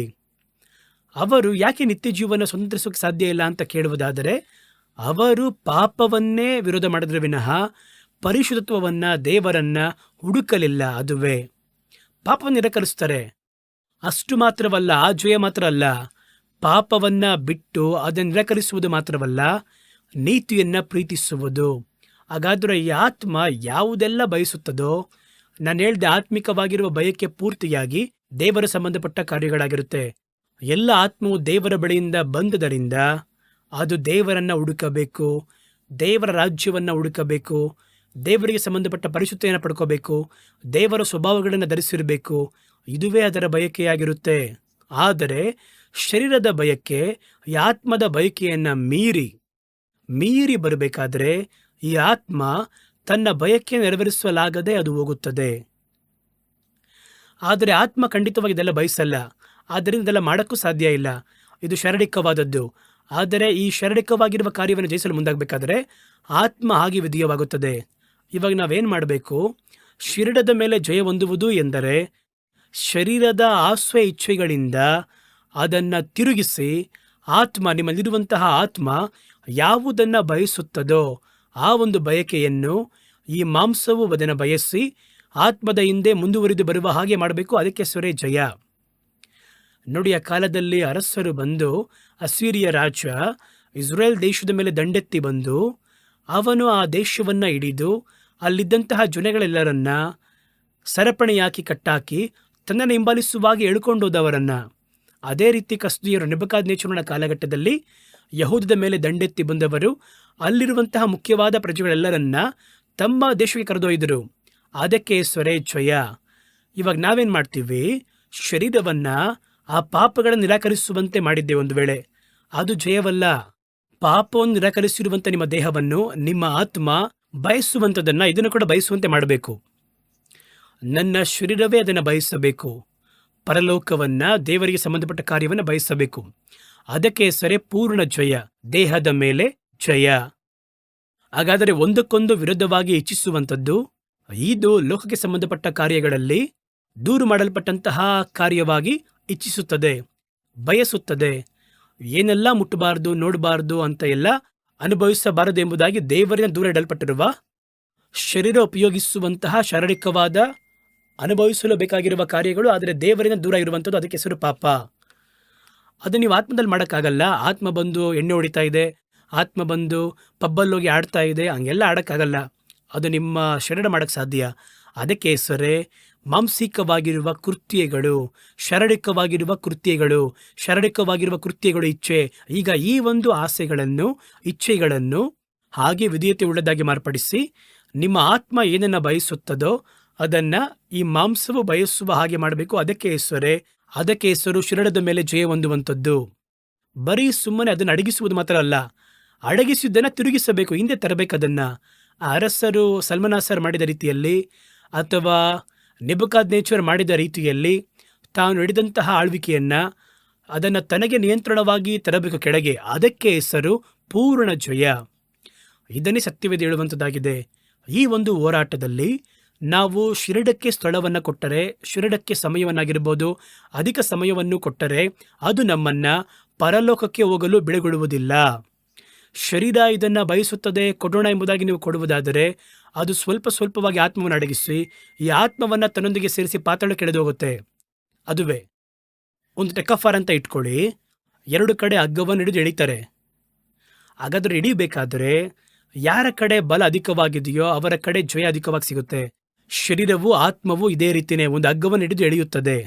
ಅದರಲ್ಲಿ ನಿಮ್ಮ ಆತ್ಮ ಅದನ್ನು ಎಳೆದು ತನಗೆ ವಿಧಿಯರಾಗುವಂತೆ ಮಾಡಿದರೆ, ನಿಮ್ಮ ಎಲ್ಲೆಲ್ಲಿ ಅದನ್ನು ತರುವುದಾದರೆ ಆತ್ಮ ಜಯಿಸುತ್ತೆ, ನೀವು ಪರಲೋಕವಾಸಿಯಾಗಿ ಮಾರ್ಪಡ್ತೀರಾ. ಶರೀರವು ಎಳೆದು ಆತ್ಮವನ್ನು ತನ್ನ ಎಲ್ಲೆಯಲ್ಲಿ ತರುವುದಾದರೆ ಅದು ಹೋಗುವಂಥ ಪಾತಾಳದಲ್ಲಿ, ನರಕದಲ್ಲಿಯೂ, ನ್ಯಾಯ ತೀರ್ಪಿನಲ್ಲಿಯೂ ದಂಡನೆ ಹೊಂದುವ ರೀತಿಯಲ್ಲಿ ಆತ್ಮವನ್ನು ಅದು ಎಳ್ಕೊಂಡೋಗುತ್ತೆ. ಅದೇ ಬಹಳ ಮುಖ್ಯ. ಹಾಗಾದರೆ ಸತ್ಯವೇದ ನಮಗೆ ಇದನ್ನು ಸ್ಪಷ್ಟಪಡಿಸಿ ಹೇಳುವಂಥದ್ದಾಗಿದೆ. ಶರೀರದ ಇಚ್ಛೆಗಳು ಬಹಿರಂಗವಾಗಿರುವಂಥದ್ದಾಗಿದೆ, ಶರೀರದ ಕೃತ್ಯಗಳು ಇನ್ನೂ ಬಹಿರಂಗವಾಗಿರುವಂಥದ್ದಾಗಿದೆ. ಶರೀರದ ಕೃತ್ಯಗಳಿಗೆ ನಮ್ಮ ಜೀವನದಲ್ಲಿ ಸ್ಥಳವನ್ನು ಕೊಡುವಾಗ ಏನೆಲ್ಲ ನಡೆಯುತ್ತೆ ಎಂಬುದಾಗಿ ದೇವರ ವಾಕ್ಯ ಹೇಳುತ್ತದೆ. ನಾವು ಸ್ವಲ್ಪವಾಗಿ ನಮ್ಮ ಆತ್ಮಿಕ ಕಾರ್ಯವನ್ನು ಮಾಡುತ್ತೇವೆ, ಶಾರೀರಿಕವಾದ ಕಾರ್ಯವನ್ನು ಕೂಡ ಮಾಡ್ತೀವಿ. ಎರಡನ್ನೂ ಸಮ ಅಳತೆಯಲ್ಲಿ ಮಾಡ್ತೀವಿ. ಕೆಲವು ಸಂದರ್ಭದಲ್ಲಿ ಈ ದೇಹದ ಕೃತ್ಯಗಳನ್ನು ಜಯಿಸಿ ಆತ್ಮದ ಕೃತ್ಯಗಳನ್ನು ಬಲಹೀನಪಡಿಸಿ ಅದರ ಸಮಯ, ಅದರ ಬಯಕೆ ಎಲ್ಲವನ್ನು ಅದು ವಿಧೇಯತೆ ಒಳಗೆ ತಂದು ಇದು ತನ್ನ ಬಯಕೆಯನ್ನು, ಅದಕ್ಕೆ ಸಲ್ಲಿಸಲ್ಪಡಬೇಕಾಗಿರುವ ಸಮಯವನ್ನು ಇದು ಅಧಿಕವಾಗಿ ತೆಗೆದುಕೊಳ್ಳುವುದಾದರೆ, ಶರೀರದ ಕೃತ್ಯಗಳಿಗೆ ನಾವು ಸ್ಥಳವನ್ನು ಕೊಡಬೇಕಾದರೆ ಏನೆಲ್ಲ ನಡೆಯುತ್ತೆ ಅಂತ ವಾಕ್ಯ ಹೇಳುತ್ತೆ.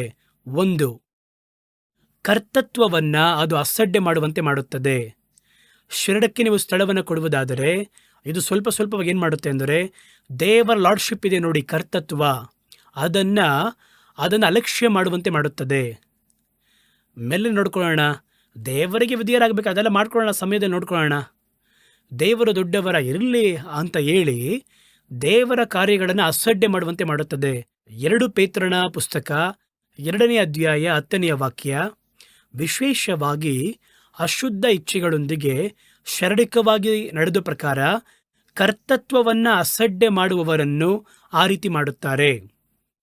ಹಾಗಾದರೆ ನಮ್ಮ ಒಳಗೆ ಈ ಆತ್ಮದ ಹೋರಾಟದಲ್ಲಿ ಶರೀರ ಬಲವನ್ನು ಹೊಂದಿ ಆತ್ಮವನ್ನು ಜಯಿಸಲು ಮುಂದಾಗುತ್ತೆ ಎನ್ನುವುದನ್ನು ಯಾವ ರೀತಿ ಕಂಡುಹಿಡಿಬಹುದು ಅಂತ ಕೇಳಿದರೆ, ಶರೀರದ ಕೈ ಮೇಲೆತ್ತಲ್ಪಟ್ಟಿದೆ, ಇವಾಗ ಆತ್ಮ ಕೂಡ ಇದೆ, ಆದರೆ ಅದಕ್ಕಿಂತ ಶಾರೀರಿಕವಾದ ಕೈ ಬಲವಾಗಿದೆ ಎನ್ನುವುದನ್ನು ಯಾವ ರೀತಿ ಕಂಡುಹಿಡಿಯಕ್ಕೆ ಸಾಧ್ಯ ಅಂತ ಕೇಳಿದರೆ, ಇದಕ್ಕೆ ನಾವು ಪ್ರಿಫರೆನ್ಸನ್ನು ಕೊಟ್ಟು ಅದು ಬಲ ಹೊಂದಿತು ಎಂಬುದಾಗಿ ಹೇಳುವುದಾದರೆ, ಕರ್ತತ್ವದ ಕಾರ್ಯಗಳು ಇದೆ ನೋಡಿ, ಅದನ್ನು ಅಸಡ್ಡೆ ಮಾಡುವಂತೆ ಮಾಡುತ್ತೆ.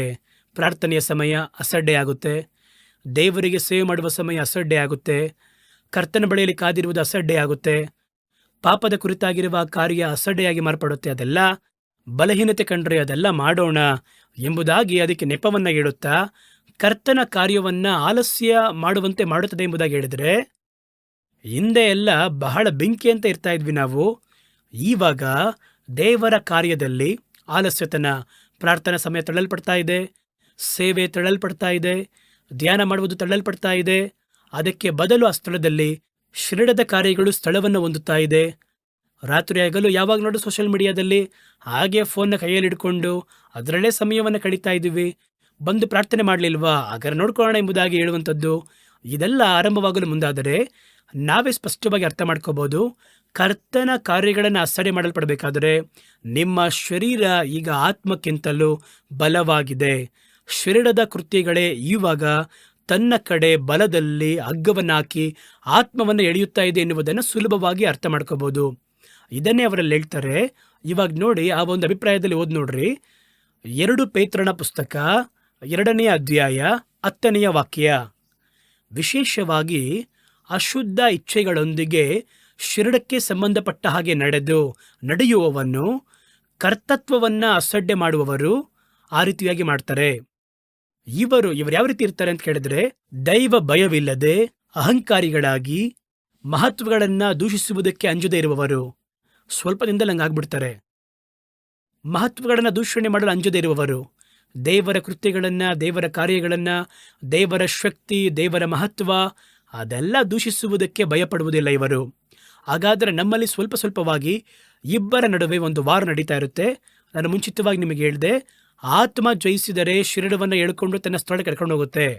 ಶಿರಡ ಜಯಿಸಿದರೆ ಆತ್ಮವನ್ನು ಎಳ್ಕೊಂಡು ತನಗೆ ನೇಮಿಸಲ್ಪಟ್ಟಿರುವಂತಹ ತೀರ್ಪಿನ ಒಳಗಾಗುತ್ತದೆ. ಆತ್ಮಕ್ಕೆ ನೇಮಕವಾಗಿರುವಂಥದ್ದು ನಿತ್ಯ ಜೀವ. ಶರೀರ ತನ್ನ ಕೃತ್ಯಗಳನ್ನು ನೆರವೇರಿಸಿದರೆ ಅದಕ್ಕೆ ನೇಮಿಸಲ್ಪಟ್ಟಿರುವ ಸ್ಥಳ ಪಾತಾಳ, ದಂಡನೆ. ಇವಾಗೇನು ಮಾಡೋದು? ಇವೆರಡರ ನಡುವೆ ಯುದ್ಧ ನಡೆಯುತ್ತೆ. ಇದರ ಎಡ್ಜ್ನಲ್ಲಿ ಪಾತಾಳ ಇದೆ, ಇದರ ಎಡ್ಜ್ನಲ್ಲಿ ಪರಲೋಕವಿದೆ. ಹಾಗಾದರೆ ಆತ್ಮ ಅದನ್ನು ಎಳೆದು ಜಯಿಸಿ ಅದರ ಬಯಕೆಯನ್ನು ಇದು ಕೂಡ ಬಯಸುವ ರೀತಿಯಲ್ಲಿ ಎಳೆಯುವುದಾದರೆ ತನ್ನ ಎಲ್ಲೆಯ ಒಳಗೆ ಶರೀರವನ್ನು ತಂದು ತಾನು ಹೋಗುವಂತಹ ಪರಲೋಕದಲ್ಲಿ ಹೋಗಿ ಸೇರಿಸುತ್ತೆ.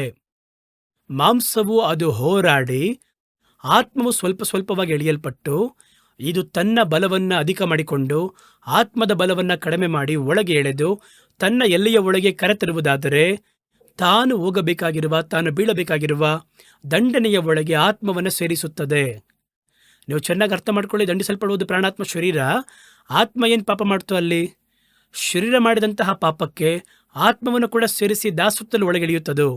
ಹಾಗಾದರೆ ಎರಡರ ನಡುವೆ ಯುದ್ಧ ನಡೆಯುತ್ತಾ ಇದೆಯಾ ಅಲ್ಲಿ?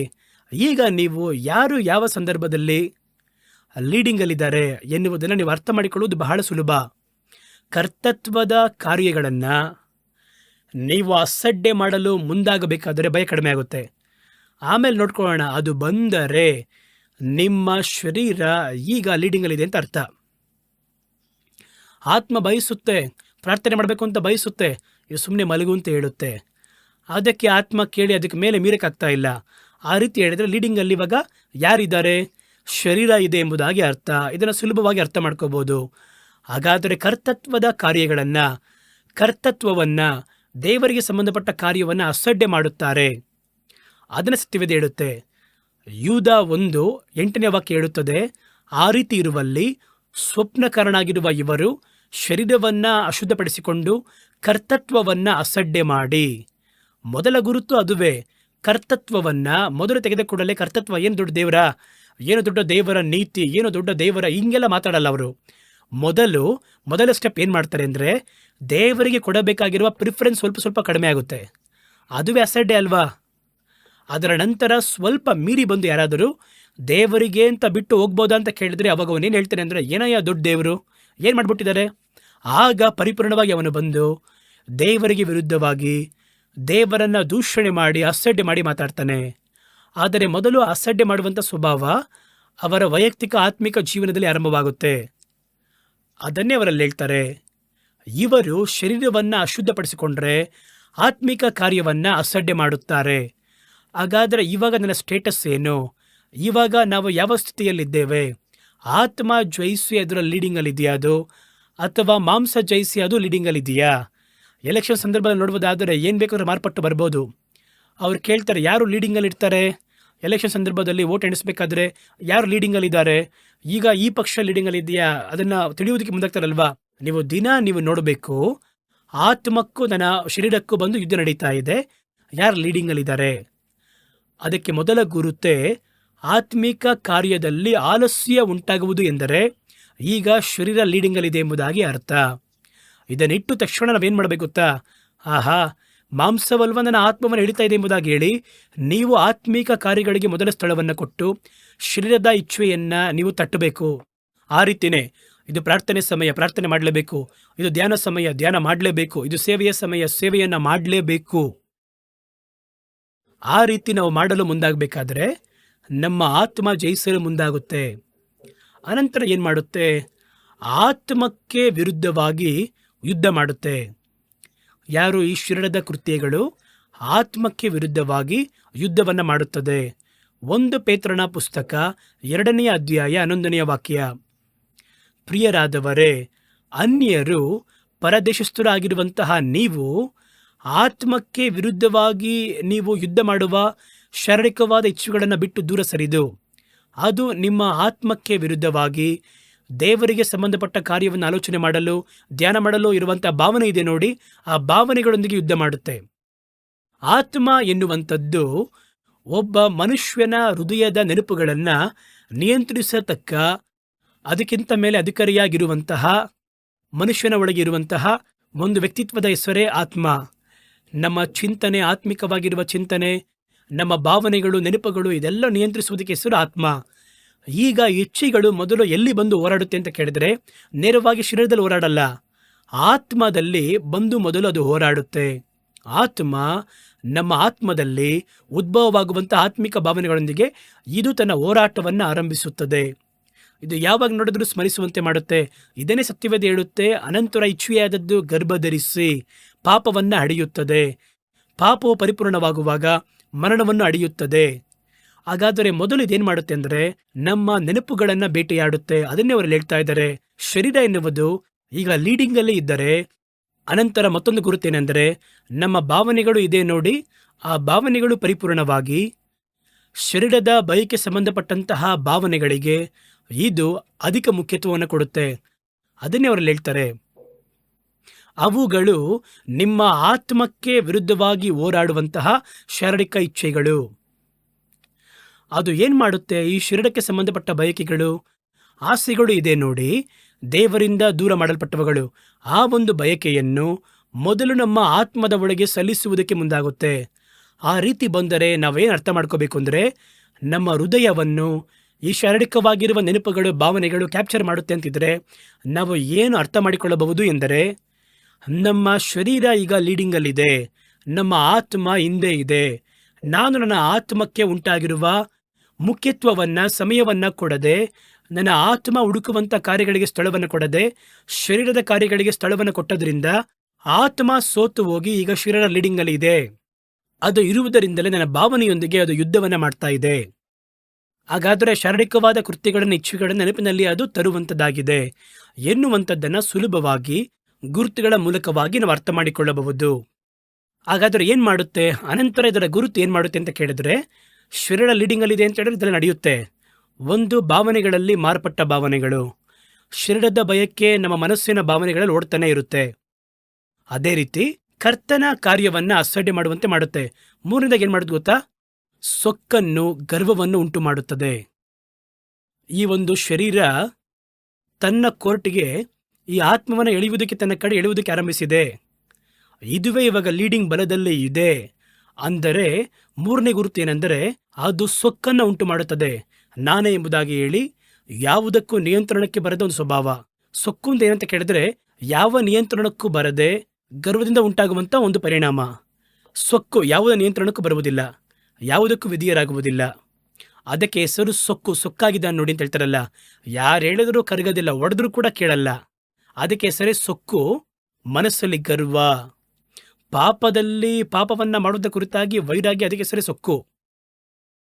ಕೊಲೊಸ್ಸೆಯರ ಪತ್ರಿಕೆ 2ನೇ ಅಧ್ಯಾಯ 19ನೇ ವಾಕ್ಯ ಹೇಳುತ್ತದೆ, ಕಪಟವಾದ ತಾಳ್ಮೆಯಲ್ಲಿಯೂ ದೇವದೂತರಿಗೆ ಮಾಡುವಂತಹ ಪೂಜೆಯಲ್ಲಿಯೂ ಆಸಕ್ತರಾಗಿದ್ದು, ತಮಗೆ ದರ್ಶನಗಳಾದವೆಂದು ಕೊಚ್ಚಿಕೊಳ್ಳುತ್ತಾ ಮತ್ತು ಪ್ರಾಪಂಚಿಕ ಬುದ್ಧಿಯಿಂದ ನಿರಾಧಾರವಾಗಿ ಉಬ್ಬಿಕೊಂಡಿದ್ದಾರೆ. ಹಾಗಾದ್ರೆ ಏನರ್ಥ ಅಂದರೆ, ಇದು ಗರ್ವವನ್ನು, ಅವರ ಒಳಗೆ ಸೊಕ್ಕನ್ನು ಉಂಟು ಮಾಡುತ್ತದೆ. ಈ ಒಂದು ಗುರುತುಗಳು ಬರುವುದಾದರೆ ಶರೀರ ಲೀಡಿಂಗಲ್ಲಿ ಇದೆ ಅಂತ ಅರ್ಥ. ಆತ್ಮ ಲೀಡಿಂಗಲ್ಲಿ ಇದೆ ಅಂದರೆ ಏನು ಮಾಡುತ್ತೆ ಗೊತ್ತಾ, ಅದು ಪ್ರಾರ್ಥನೆ ಮಾಡಬೇಕು. ಈ ಸಮಯದಲ್ಲಿ ಉಪವಾಸವನ್ನು ಮಾಡಿ ಒಂದು 6 ತಾಸು ಪ್ರಾರ್ಥನೆ ಮಾಡಬೇಕು ಅಂತ ಯೋಜನೆ ಮಾಡಿದ್ರೆ ಶರೀರ ಅದಕ್ಕೆ ಸಹಕರಿಸಿ ಸುಮ್ಮನೆ ಕೂತ್ಕೊಳ್ಳುತ್ತೆ. ಶರೀರ ಏನೆಲ್ಲ ಬಯಸುತ್ತದೋ ಶರೀರ ಅದಕ್ಕೆ ವಿಧೇಯತೆ ಉಳಿದಾಗಿರುತ್ತೆ. ನಾವು ಇದನ್ನು ಮಾಡಬೇಕು ಅಂತ ಹೇಳಿದರೆ ಬೆಳಗ್ಗೆ ನೀನು ಎದ್ದು ರೈಟ್ ಮಾಡುತ್ತೆ. ಆದರೆ ಆ ಶರೀರ ಬಲಭಾಗಿಯಲ್ಲಿ ಆತ್ಮವನ್ನು ಎಳೆಯುತ್ತಾ ಶರೀರ ಲೀಡಿಂಗಲ್ಲಿದ್ದರೆ ಅದರ ಒಂದು ಬಯಕೆಯನ್ನು ಮಾಡಬೇಕಾದ್ರೆ ಆ ಆತ್ಮ ಮಾತಾಡೋಕ್ಕೆ ಬಿಡೋದಿಲ್ಲ. ಅದಕ್ಕೆ ಗುರುತೇ ಇದು. ಅದು ಮೊದಲು ಏನು ಮಾಡುತ್ತೆ? ಕರ್ತನ ಕಾರ್ಯವನ್ನು ಅಸಡ್ಡೆ ಮಾಡುವಂತೆ ಮಾಡುತ್ತೆ. ಅನಂತರ ನೋಡಿಕೊಳ್ಳೋಣ ಎಂಬುದಾಗಿ ಹೇಳುತ್ತೆ. ಎರಡನೇದಾಗಿ, ಮನಸ್ಸಿನ ಒಳಗೆ ಬೇಡದಿರುವಂಥ ಶಾರೀರಿಕ ಭಾವನೆಗಳನ್ನು ಮುಂದುವರೆದು ಬರುವಂತೆ ಅದು ಮಾಡುತ್ತದೆ. ಮೂರನೇದಾಗಿ, ಅವರನ್ನು ಸೊಕ್ಕನ್ನ, ಗರ್ವವನ್ನು ಉಂಟು ಮಾಡುತ್ತದೆ. ಈ 3 ಸಿಂಪ್ಟಮ್ ನಮ್ಮಲ್ಲಿ ಬರುವುದಾದರೆ, ನಮ್ಮ ಜೀವನದಲ್ಲಿ ಉದ್ಭವವಾದರೆ, ಮೊದಲು ಸ್ವಲ್ಪವಾಗಿ ಬರುವುದಾದರೆ ಈಗ ಲೀಡಿಂಗ್ನಲ್ಲಿ ಶರೀರ ನಿಲ್ಲುತ್ತೆ ಅಂತ ಅರ್ಥ. ಸ್ವಲ್ಪವಾಗಿ ಆತ್ಮವನ್ನು ಎಳೆದು ತನ್ನ ಕಡೆಯ ಕಾಲನ್ನು ಕೋಟೊಳಗೆ ಎಳ್ಕೊಂಬರುತ್ತೆ ನೋಡಿ, ಅದು ಎಳೆದಿದೆ ಎಂಬುದಾಗಿ ಅರ್ಥ. ತಕ್ಷಣ ನೀವು ಅವಸರ ಕಾಲ, ಯುದ್ಧದ ಕಹಳೆಯನ್ನು ಊದಬೇಕು. ಇದು ಆರಂಭವಾಗುವಲ್ಲಿ ಅರ್ಥ ಆಗ್ಬೇಕು ನಿಮಗೆ. ಬಿಟ್ಬಿಟ್ರೆ ಏನು ಮಾಡುತ್ತೆ ಅಂದರೆ ಪರಿಪೂರ್ಣವಾಗಿ ಎಳೆದು ಬಿಡುತ್ತೆ. ಅನಂತರ ಯೋಚನೆ ಮಾಡಕ್ಕೆ ಬಿಡಲ್ಲ. ಅನಂತರ ಆತ್ಮ ತನ್ನ ಕೋರ್ಟನ್ನು ದಾಟಿ ಆತ್ಮಿಕ ಕೋರ್ಟೊಳಗೆ ಹೋಗಿ ಬಿಡಲ್ಲ ಅದು. ಇವಾಗ ನೀವು ನೋಡಿದ್ದೀರಾ, ಕಗ್ಗ ಎಳಿಬೇಕಾದ್ರೆ ನಡುವೆ ಒಂದು ಲೈನ್ ಹಾಕಿರ್ತಾರೆ. ಈ ಕಡೆಗೆ ಒಬ್ಬರಿಗೆ ಸೀಮಿತ, ಈ ಕಡೆ ಒಬ್ಬರಿಗೆ ಸೀಮಿತ. ಒಂದು ಗುಂಪಾಗಿ ನಿಂತ್ಕೊಂಡಿರ್ತಾರೆ ಅಥವಾ ವೈಯಕ್ತಿಕವಾಗಿ ನಿಂತ್ಕೋತಾರೆ. ಈ ಕೋರ್ಟ್ ದಾಟಿ ಈ ಕಡೆ ಇವರು ಬರಬಾರ್ದು, ಎಳಿಬಾರ್ದು. ಎರಡೂ ಕಡೆ ಹಗ್ಗವನ್ನು ಎಳಿತಾ ಇರ್ತಾರೆ. ಹಾಗಾದರೆ ಯಾರು ತನ್ನ ಎಲ್ಲೆಯ ಕೋರ್ಟನ್ನು ಬಿಟ್ಟು ಮತ್ತೊಬ್ಬರ ಕೋರ್ಟ್ ಎಲ್ಲೆ ಒಳಗೆ ಬರ್ತಾರೋ ಅವನು ಸೋತೋಗಿದ್ದಾನೆ, ಇವನು ಜಯಿಸಿದ್ದಾನೆ ಎಂಬುದಾಗಿ ಅರ್ಥ. ಹಾಗಾದರೆ ಒಂದು ಕಡೆ ಶರೀರ ಜಯಿಸುತ್ತೆ, ಒಂದು ಕಡೆ ಆತ್ಮ ನಿಲ್ಲುತ್ತೆ. ನಮ್ಮ ಆತ್ಮಿಕ ಬಯಕೆ, ಒಂದು ಕಡೆ ಶಾರೀರಿಕವಾದ ಬಯಕೆ. ಇದನ್ನೇ ಹೇಳ್ತಾ ಇದ್ದೀನಿ. ಹಾಗಾದರೆ ಇದನ್ನು ಎಳೆದು ನೀವು ನಿಂತಿರುವ ಸ್ಥಿತಿಯಿಂದ ಇದ್ದು ಸ್ವಲ್ಪವಾಗಿ ನಿಮ್ಮನ್ನು ಅದು ಕೆಳಗೆ ಎಳೆಯಬೇಕಾದರೆ ಈ ಸಿಂಪ್ಟಮ್ ಎಲ್ಲ ಲೇಸ ಕಾಣಿಸ್ತಾ ಇರುತ್ತೆ. ದೇವರ ಕಾರ್ಯದಲ್ಲಿ ಸ್ವಲ್ಪವಾಗಿ ಆಲಸ್ಯತನ, ದೇವರ ಕಾರ್ಯದಲ್ಲಿ ಆ ಬಯಕೆ ಕಡಿಮೆ ಆಗುತ್ತೆ. ಮಾಡಿದ್ರೂ ಕೂಡ ನಮಗೆ ತೃಪ್ತಿ ಇಲ್ದಂಗೆ ಮಾಡ್ತೀವಿ. ಆ ಬಯಕೆ, ಆಸೆ ಮೊದಲು ತೀವ್ರವಾಗಿ ನಾವು ಮಾಡಿದ್ವಲ್ಲ, ಅದೆಲ್ಲ ಸ್ವಲ್ಪ ಕಡಿಮೆ ಆಗುವುದಾದರೆ ಇಲ್ಲಿ ಒಂದನ್ನು ಎಳೆದಿರುವುದು ಜಾಸ್ತಿ ಆಗಿದೆ ಎಂಬುದಾಗಿ ಅರ್ಥ. ಅದೇ ರೀತಿ ನೆಕ್ಸ್ಟ್ ಸಿಂಪ್ಟಮ್ನೇ ನಾನು ನಿಮಗೆ ಇದನ್ನು ಹೇಳಿದ್ದು. ಇದು ಆತ್ಮ ಎಳೀತಾ ಇದೆ ಅಂತ ಹೇಳುವುದಾದರೆ, ಆ ಆತ್ಮದಲ್ಲಿ ಯುದ್ಧ ಮಾಡುವಂತಹ ಶಾರೀರಿಕವಾದ ಭಾವನೆಗಳು ಆತ್ಮದಲ್ಲಿ ಯುದ್ಧ ಮಾಡುವುದಕ್ಕೆ ಮುಂದಾಗುತ್ತೆ. ಅದು ನಮ್ಮ ಮೈಂಡ್ ಹಂಗೆ ಆಕ್ಯುಪೈ ಮಾಡುತ್ತದು. ಮಾಂಸದ ಬಯಕೆಗಳು, ಮಾಂಸದ ಆಸೆಗಳು, ಇಚ್ಛೆಗಳು ಇದರಲ್ಲಿ ಬಂದು ಹಾಗೆ ಒಳಗೆ ಬರ್ತಾನೆ ಇರುತ್ತೆ. ಅದು ದೇವರನ್ನು ಧ್ಯಾನ ಮಾಡುವುದು, ದೇವರಿಗೆ ಸಂಬಂಧಪಟ್ಟ ಕಾರ್ಯವನ್ನು ಯೋಚನೆ ಮಾಡುವುದು, ವಾಕ್ಯವನ್ನು ಯೋಚನೆ ಮಾಡುವುದು, ಅದೆಲ್ಲ ಒಂದು ಸಮಯದಲ್ಲಿ ಇದ್ದಿದ್ದು ಎಲ್ಲ ಕಡಿಮೆಯಾಗಿ ಇದೇ ಮಾತ್ರ ಇರುತ್ತೆ. ಮೇಯ್ನ್ ಆಗಿ ಅದು ಒಂದು ಗುರುತಾಗಿರುತ್ತೆ. ಮೂರನೇ ಕಾರ್ಯ ನಿಮಗೆ ಹೇಳಿದೆ, ಅದು ಸೊಕ್ಕನ್ನು, ಮನಗರ್ವವನ್ನು ತರುತ್ತೆ. ಇದು ಬಂದ ಕೂಡಲೇ ನೀವು ತಕ್ಷಣ ಆತುರ ಕಾಲದ ನಡವಳಿಕೆಯಲ್ಲಿ ಆತ್ಮವನ್ನು ಬಲಪಡಿಸುವುದು ಹೇಗೆ, ಶರೀರವನ್ನು ಅದರ ಇಚ್ಛೆಯಿಂದ ಬಿಡಿಸಿ ಹೆಂಗೆ ಕಾಪಾಡುವಂತ ಮಾಡಬೇಕು ನಾವು. ಆ ರೀತಿ ಮಾಡುವುದಾದರೆ ಮತ್ತೆ ಆತ್ಮ ಏನು ಮಾಡುತ್ತೆ? ಶರೀರವನ್ನು ಎಳೆಯುವುದಕ್ಕೆ ಮುಂದಾಗುತ್ತೆ. ಎರಡೂ ಒಂದಕ್ಕೊಂದು ವಿರುದ್ಧವಾಗಿ ಇಚ್ಛೆ ಪಡುತ್ತದೆ. ಇದು ಜಯಿಸುವುದಾದರೆ ಆತ್ಮ ತಾನು ಹೋಗುವಂತಹ ದಾರಿಯಲ್ಲಿ ಮಾಂಸವನ್ನು ಎಳೆಯುತ್ತಾ ಹೋಗುತ್ತೆ. ಆತ್ಮದ ಬಯಕೆಯ ಅಂತ್ಯದಲ್ಲಿ ನಿತ್ಯ ಜೀವ ಪರಲೋಕ ಇದೆ. ಶಾರೀರಿಕವಾದ ಇಚ್ಛೆಯ ಅಂತ್ಯದಲ್ಲಿ ಪಾತಾಳವು, ನ್ಯಾಯ ತೀರ್ಪು, ಸೈತಾನನ ರಾಜ್ಯವೂ ಇದೆ. ಇದನ್ನು ನೀವು ಸರಳವಾಗಿ ಅರ್ಥ ಮಾಡಿಕೊಳ್ಳುವುದಕ್ಕಾಗಿ ಹೇಳ್ತಾ ಇದ್ದೀನಿ. ಈಗ ಈ ಶರೀರವನ್ನು ಜಯಿಸುವುದು ಹೇಗೆ? ಇದು ಬಲವಾಗಿದೆ ಅಲ್ವಾ? ಯೋಚನೆ ಮಾಡಿ ನೋಡಿದ್ರೆ ಇವಾಗಲೇ ಅರ್ಥ ಆಗ್ತಾ ಇದೆ. ನನ್ನೊಳಗೆ ಒಂದು ಹೋರಾಟ ಯಾತಕ್ಕಾಗಿ ಆಗಾಗ ಬರುತ್ತೆ, ನನಗೆ ಅರ್ಥ ಆಗ್ತಾ ಇದೆ. ಇವಾಗ ನಾನು ಶರೀರವನ್ನು ಜಯಿಸಬೇಕು, ಅದಕ್ಕೆ ನಾನು ಏನು ಮಾಡಬೇಕು ಎಂಬುದಾಗಿ ನೀವು ಕೇಳಿದರೆ, ಮೊದಲು ನೀವು ನೋಡಿ, ನಿಮ್ಮ ಶರೀರ ಶಿಲುಬೆಯಲ್ಲಿ ಜಡಿಯಲ್ಪಡಬೇಕು. ಕರ್ತನ ಶಿಲುಬೆಯ ದರ್ಶನದೊಂದಿಗೆ ನೀವು ಐಕ್ಯವಾಗಬೇಕು. ಶಿಲುಬೆಯ ದರ್ಶನ ಪರಲೋಕ ರಾಜ್ಯಕ್ಕೆ ಸಂಬಂಧಪಟ್ಟದ್ದು. ದೂರವಿದ್ದಂಥ ಎರಡು ಪಕ್ಷದವರನ್ನು ಒಂದಾಗಿ ಕೂಡಿಸುವಂಥದ್ದು. ಹಾಗಾದರೆ ನನ್ನ ಶರೀರದ ಆಸೆ, ಇಚ್ಛೆ ಶಿಲುಬೆಯಲ್ಲಿ ಜಡಿಯಲ್ಪಟ್ಟಿರಬೇಕು. ಗಲಾತ್ಯದವರಿಗೆ 5ನೇ ಅಧ್ಯಾಯ 24ನೇ ವಾಕ್ಯವು, ಗಲಾತ್ಯದವರು 6ನೇ ಅಧ್ಯಾಯ 14ನೇ ವಾಕ್ಯವು ನಮಗೊಂದು ಕಾರ್ಯವನ್ನು ಹೇಳುತ್ತದೆ. ಕ್ರಿಸ್ತನವರು ತಮ್ಮ ಶರೀರವನ್ನು, ಅದರ ಆಸೆ ಇಚ್ಛೆಗಳನ್ನು ಶಿಲುಬೆಯಲ್ಲಿ ಜಡಿದಿದ್ದಾರೆ. ಶಿಲುಬೆಯಲ್ಲಿ ಜಡಿಯಲ್ಪಟ್ಟಿರುವುದಾದರೆ ಇವಾಗೇನು ಮಾಡೋಕ್ಕಾಗಲ್ಲ. ನೀವು ಅಂದುಕೊಳ್ಳುವ ಸಮಯದಲ್ಲಿ ಅಂದುಕೊಳ್ಳುವ ಕಾರ್ಯವನ್ನು ಮಾಡೋಕ್ಕಾಗಲ್ಲ. ಯೇಸು ಶಿಲುಬೆಯಲ್ಲಿ ಇದ್ದಾಗ, ನನಗೆ ದಾಹವಾಗಿದೆ, ನನಗೆ ನೀರು ಬೇಕು, ನನಗೆ ಅದು ಬೇಕು ಅಂತ ಕೇಳಿದ್ರು. ಅದು ಶಿಲುಬೆಯಲ್ಲಿ ಜಡಿಯಲ್ಪಡ್ತಾ ಇದ್ದರೆ, ಅವರಿಗೆ ದಾಹವಾಗಿದ್ದರೆ ಅವರೇ ಹೋಗಿ ಬಾವಿಯ ಬಳಿಯಲ್ಲಿ ಆ ತಾಯಿ ಬಳಿ ನೀರು ಕುಡಿದು ಹೋಗ್ತಾ ಇದ್ರು. ಆದರೆ ಈಗ ಶಿಲುಬೆಯಲ್ಲಿ ಇದ್ದರೆ ನೀವು ಬಯಸಿದ್ದನ್ನು ಏನು ಮಾಡಕ್ಕೆ ಸಾಧ್ಯ ಇಲ್ಲ. ಕೈ ಜಡಿಯಲ್ಪಟ್ಟಿದೆ, ಕಾಲು ಜಡಿಯಲ್ಪಟ್ಟಿದೆ, ಬಯಸಿದ ಕಡೆ ಎಲ್ಲೋ ಹೋಗೋಕ್ಕಾಗಲ್ಲ. ಕ್ರಿಸ್ತನವರು ಯೇಸುವಿನೊಂದಿಗೆ ಶಿಲುಬೆಯಲ್ಲಿ ಜಡಿಯಲ್ಪಟ್ಟಿದ್ದಾರೆ. ಇನ್ನು ಮುಂದೆ ಅವರು ತಮಗೆ ಬಯಸಿದ್ದನ್ನು ಏನು ಮಾಡೋಕ್ಕಾಗಲ್ಲ. ಅವರ ಕೈಯೋ ಕಾಲೋ ಯಾವುದೇ ಸ್ಥಳವನ್ನು ಬಿಟ್ಟು ಕದಲುವುದೇ ಇಲ್ಲ. ಅದು ಶಿಲುಬೆಯಲ್ಲಿಯೇ ಅದು ಬಂದು ಜೋಡಿಸಲ್ಪಟ್ಟದ್ದಾಗಿದೆ. ಹಾಗಾದರೆ ಕರ್ತನೊಂದಿಗೆ, ಕರ್ತನ ಕಾರ್ಯಗಳೊಂದಿಗೆ ನೀವು ಅದರೊಂದಿಗೆ ಆಳವಾಗಿ ಬೂಣಿಟ್ಟು ಅಥವಾ ಎಳೆಯಲ್ಪಟ್ಟ ಹಾಗೆ ಒಡೆಯಲ್ಪಟ್ಟು ನೀವು ಪಾಪಕ್ಕೆ ಸತ್ತು ಶಿಲುಬೆಯೊಂದಿಗೆ ನೀವು ಜೋಡಿಸಲ್ಪಟ್ಟರೆ ಜಯಿಸುತ್ತೀರಾ. ಅದರಲ್ಲಿ 14ನೇ ವಾಕ್ಯ ಹೇಳುತ್ತೆ ನೋಡಿ, ಗಲಾತ್ಯ 6:14. ನಾನಾದರೂ ನಮ್ಮ ಕರ್ತನಾಗಿರುವ ಯೇಸು ಕ್ರಿಸ್ತನ ಶಿಲುಬೆಯ ಕುರಿತಾಗಿ ಅಲ್ಲದೆ ಬೇರೆ ಯಾವುದರ ಕುರಿತಾಗಿ ನಾನು ಹೆಚ್ಚಿಸಿಕೊಳ್ಳದೇ ಇರಲಿ. ಅವರಿಂದ ಲೋಕ ನನಗೆ ಶಿಲುಬೆಯಲ್ಲಿ ಜಡಿಸಲ್ಪಟ್ಟದಾಗಿದೆ. ನಾನು ಲೋಕಕ್ಕೋಸ್ಕರ ಶಿಲುಬೆಯಲ್ಲಿ ಜಡಿಯಲ್ಪಟ್ಟಿದ್ದೇನೆ. ನನ್ನ ಮಾಂಸವನ್ನು ಪೂರ್ಣವಾಗಿ ಸಬ್ಮಿಟ್ ಮಾಡಿದ್ದೇನೆ. ನನ್ನ ಬಯಕೆ ಇನ್ನು ಮುಂದೆ ನೆರವೇರುವುದಿಲ್ಲ. ಲೋಕದ ಆಸೆಗೂ ಬಯಕೆಗೂ ನಾನು ಶಿಲುಬೆಯಲ್ಲಿ ಜಡಿಯಲ್ಪಟ್ಟವನ ಹಾಗೆ ಇದ್ದೇನೆ. ಆ ರೀತಿಯಾಗಿ ಅವರು ಹೇಳ್ತಾರೆ ರೋಮಪುರದವರಿಗೆ 6:6 ನಾನು ಇನ್ನು ಮುಂದೆ ಪಾಪಕ್ಕೆ ಸೇವೆಯನ್ನ ಮಾಡದೆ ಪಾಪ ಶರೀರ ಸತ್ತು ಹೋಗುವ ರೀತಿಯಲ್ಲಿ ನಮ್ಮ ಹಳೆಯ ಮನುಷ್ಯನನ್ನ ಅವರೊಂದಿಗೆ ಶಿಲುಬೆಯಲ್ಲಿ ಜಡಿದಿದ್ದೇವೆ ಎಂಬುದಾಗಿ ಅರಿತಿದ್ದೇವೆ. ಇದರಲ್ಲಿ ಚೆನ್ನಾಗಿ ಹೇಳ್ತಾರೆ ನೋಡಿ, ಇನ್ನು ಪಾಪಕ್ಕೆ ಸೇವೆಯನ್ನು ಮಾಡದೆ. ಪಾಪಕ್ಕೆ ಯಾರು ಸೇವೆ ಮಾಡ್ತಾರೆ? ಶಿರಡನೆ ಸೇವೆ ಮಾಡುವುದು, ಮಾಂಸವೇ ಸೇವೆ ಮಾಡುವುದು. ಆ ಒಂದು ಮಾಂಸ ಶಿರಡವನ್ನು ಎಳೆಯುತ್ತದೆ. ಆದರೆ ಪಾಪಕ್ಕೆ ಸೇವೆ ಮಾಡುವುದಕ್ಕೆ ಆತ್ಮ ಸೇವೆ ಮಾಡಲ್ಲ, ಮಾಂಸ ಸೇವೆ ಮಾಡುತ್ತೆ. ನಾನು ಪಾಪಕ್ಕೆ ಸೇವೆಯನ್ನು ಮಾಡದ ಹಾಗೆ ಪಾಪ ಶರೀರವು ಸತ್ತಿತ್ತು. ಸತ್ತು ಹೋಗುವ ರೀತಿಯಲ್ಲಿ ನೋಡಿದ್ರೆ ಪಾಪ ಶಿರಡ ಸಂಬಂಧಪಟ್ಟದ್ದು. ಪಾಪ ಶರೀರ ನಿರ್ಮೂಲವಾಗುವ ಹಾಗೆ ನಮ್ಮ ಹಳೆಯ ಮನುಷ್ಯನು ಪೂರ್ತಿಯಾಗಿ ಆತ್ಮಿಕ ಭಾವನೆ ಇಲ್ಲದವನು, ಆತ್ಮದಲ್ಲಿ ಸತ್ತ ಸ್ಥಿತಿಯಲ್ಲಿದ್ದವನು, ಪಾಪದಲ್ಲಿ ಸತ್ತವರಾಗಿ ಇದ್ದಂತಹ ನಿಮ್ಮನೆಂಬುದಾಗಿ ಇದೆ. ಸತ್ತ ಮನುಷ್ಯನು ಯಾರು ಜೀವಂತವಾಗಿದ್ದಾನೋ ಬಲವಾಗಿದ್ದಾನೋ ಅವನನ್ನು ಕರೆದುಕೊಂಡು ಹೋಗುವಂಥ ಸ್ಥಳಕ್ಕೆಲ್ಲ ಹೋಗ್ತಾನೆ. ಅವನ ವಿರೋಧನೇ ಮಾಡಲ್ಲ. ಒಂದು ಸತ್ತ ಡೆಡ್ ಬಾಡಿಯನ್ನು ತಗೊಂಡು ಹೋಗ್ತಾರೆ ಇಟ್ಕೊಳ್ಳಿ. ಅವ್ರು ಹೇಳ್ತಾರೆ ನೀನು ಬಂದು ರೈಟಲ್ಲಿ ತಗೊಂಡೋಗಪ್ಪ ಅಂತ ಹೇಳ್ತಾರೆ. ರೈಟಲ್ಲಿ ಹೋದ್ರೆ ರೈಟಲ್ಲಿ ಹೋಗುತ್ತೆ, ಲೆಫ್ಟಲ್ಲಿ ಹೋದ್ರೆ ಲೆಫ್ಟಲ್ಲಿ ಹೋಗುತ್ತೆ, ಮಲಗಿಸಿದ್ರೆ ಮಲಗುತ್ತೆ. ಆಗ ನಮ್ಮ ಆತ್ಮ ಒಂದು ಸತ್ತ ಸ್ಥಿತಿಯಲ್ಲಿರಬೇಕಾದ್ರೆ ಅದನ್ನು ಯಾರು ಎತ್ಕೊಂಡೋಗಿ ಲೀಡ್ ಮಾಡ್ತಾರೆ ಅಂದರೆ ಮಾಂಸ. ಹಾಗಾದರೆ ಅದಕ್ಕೆ ಯಾವ ಭಾವನೆಯೂ ಇಲ್ಲ. ಆದರೆ ಈಗ ಶರೀರವನ್ನು ಪಾಪ ಶರೀರ ಸತ್ತು ಹೋಗುವ ಹಾಗೆ ನಮ್ಮ ಹಳೆಯ ಮನುಷ್ಯ ಅಂದರೆ ಯಾರು? ಶರೀರ ಜೀವಂತವಾಗಿತ್ತು, ಆತ್ಮ ಸತ್ತ ಸ್ಥಿತಿಯಲ್ಲಿತ್ತು. ಈ ಮನುಷ್ಯನು ಅವರೊಂದಿಗೆ ಶಿಲುಬೆಯಲ್ಲಿ ಜಡಿಯಲ್ಪಟ್ಟದ್ದು ಎಂಬುದಾಗಿ ನೀವು ಅರಿತಿರಬೇಕು. ನೀವು ಚೆನ್ನಾಗಿ ಗಮನಿಸಿರಿ. ನಾವು ಮಾಡಬೇಕಾಗಿರುವ ಕಾರ್ಯ, ನನ್ನ ಹಳೆಯ ಮನುಷ್ಯನು, ಹಳೆಯ ಜೀವನ ಶಿಲುಬೆಯಲ್ಲಿ ಜಡಿಯಲ್ಪಟ್ಟಿದೆ ಎನ್ನುವುದನ್ನು ನೀವು ತಿಳಿದಿದ್ದರೆ ಸಾಕು. ತಿಳಿದಿರುವುದಾದರೆ ನಂಬಿದರೆ ಸಾಕು.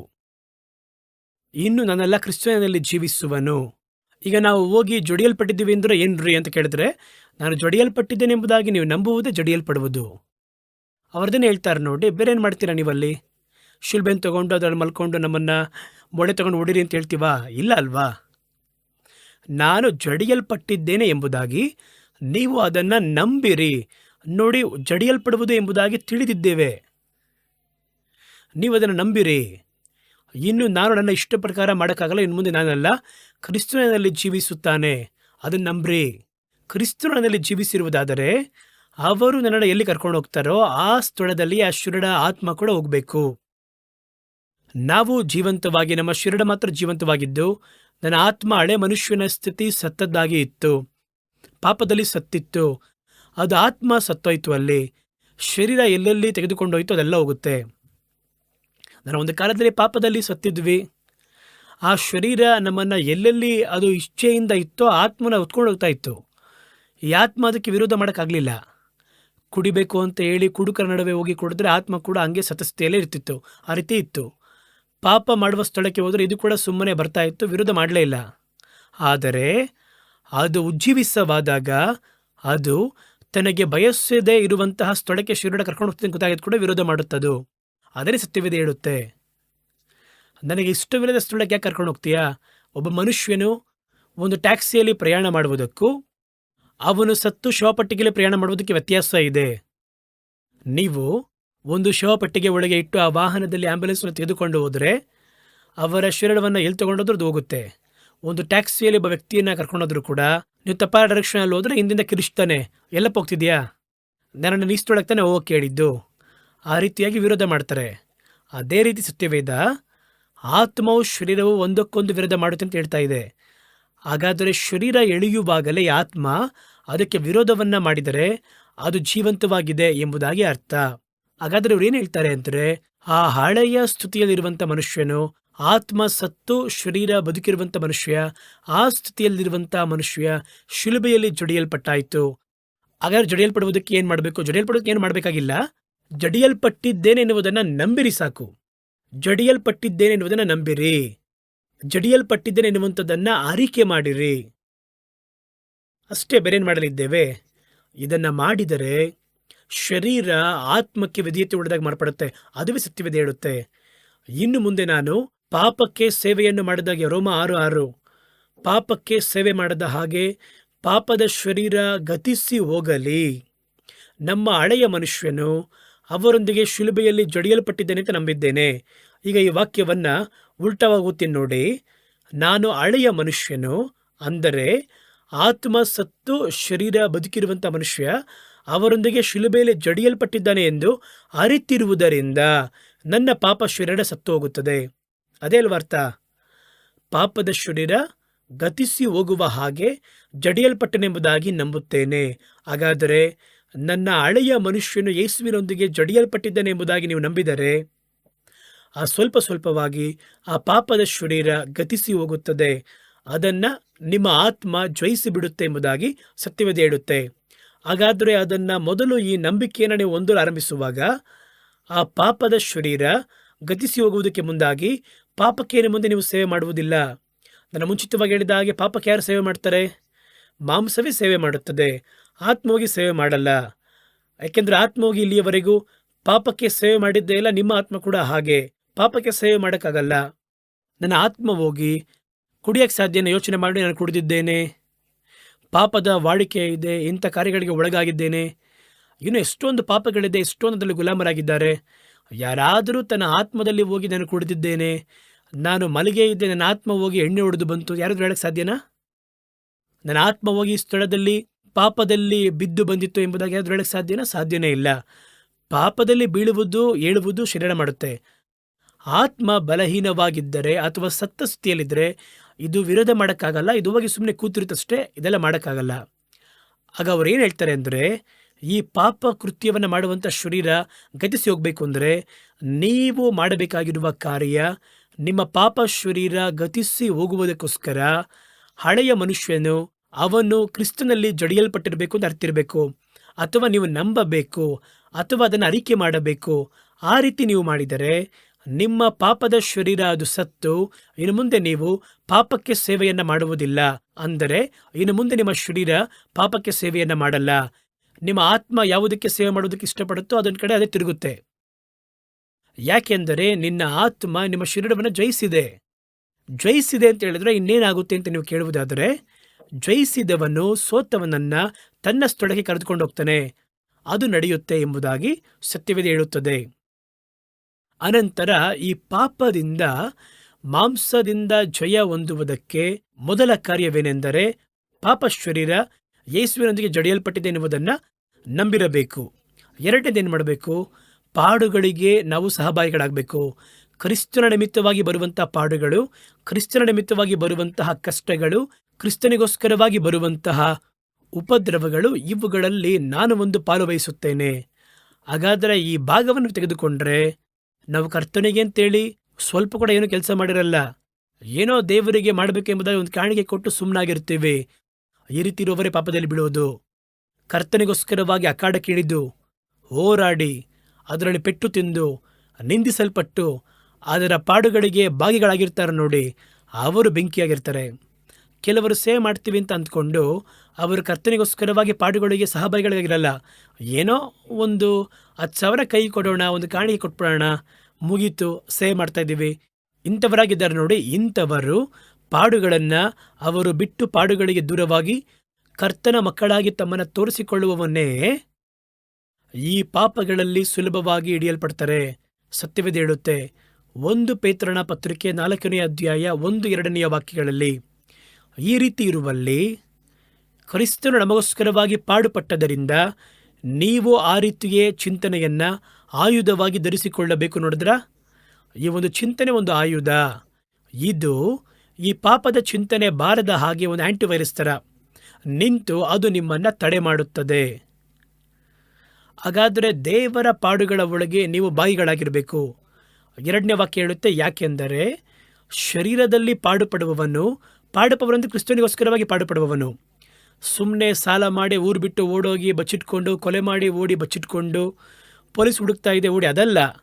ಕರ್ತನಿಗೋಸ್ಕರವಾಗಿ ಪಾಡುಗಳನ್ನು ಪಾಡುಪಡುವವನು ಇನ್ನೂ ಶರೀರದಲ್ಲಿ ಇರುವಂತಹ ಕಾಲದವರೆಗೂ ಮನುಷ್ಯನ ಇಚ್ಛೆಗಳಂತೆ ಜೀವಿಸದೆ ದೇವರ ಚಿತ್ತಾನುಸಾರವಾಗಿಯೇ ಜೀವಿಸತಕ್ಕ ಹಾಗೆ ಪಾಪಗಳನ್ನು ಬಿಟ್ಟು ದೂರವಿರಲಿ. ಇದೇ ರಹಸ್ಯ. ಹಾಗಾದರೆ ನೀವೇನು ಮಾಡಬೇಕು?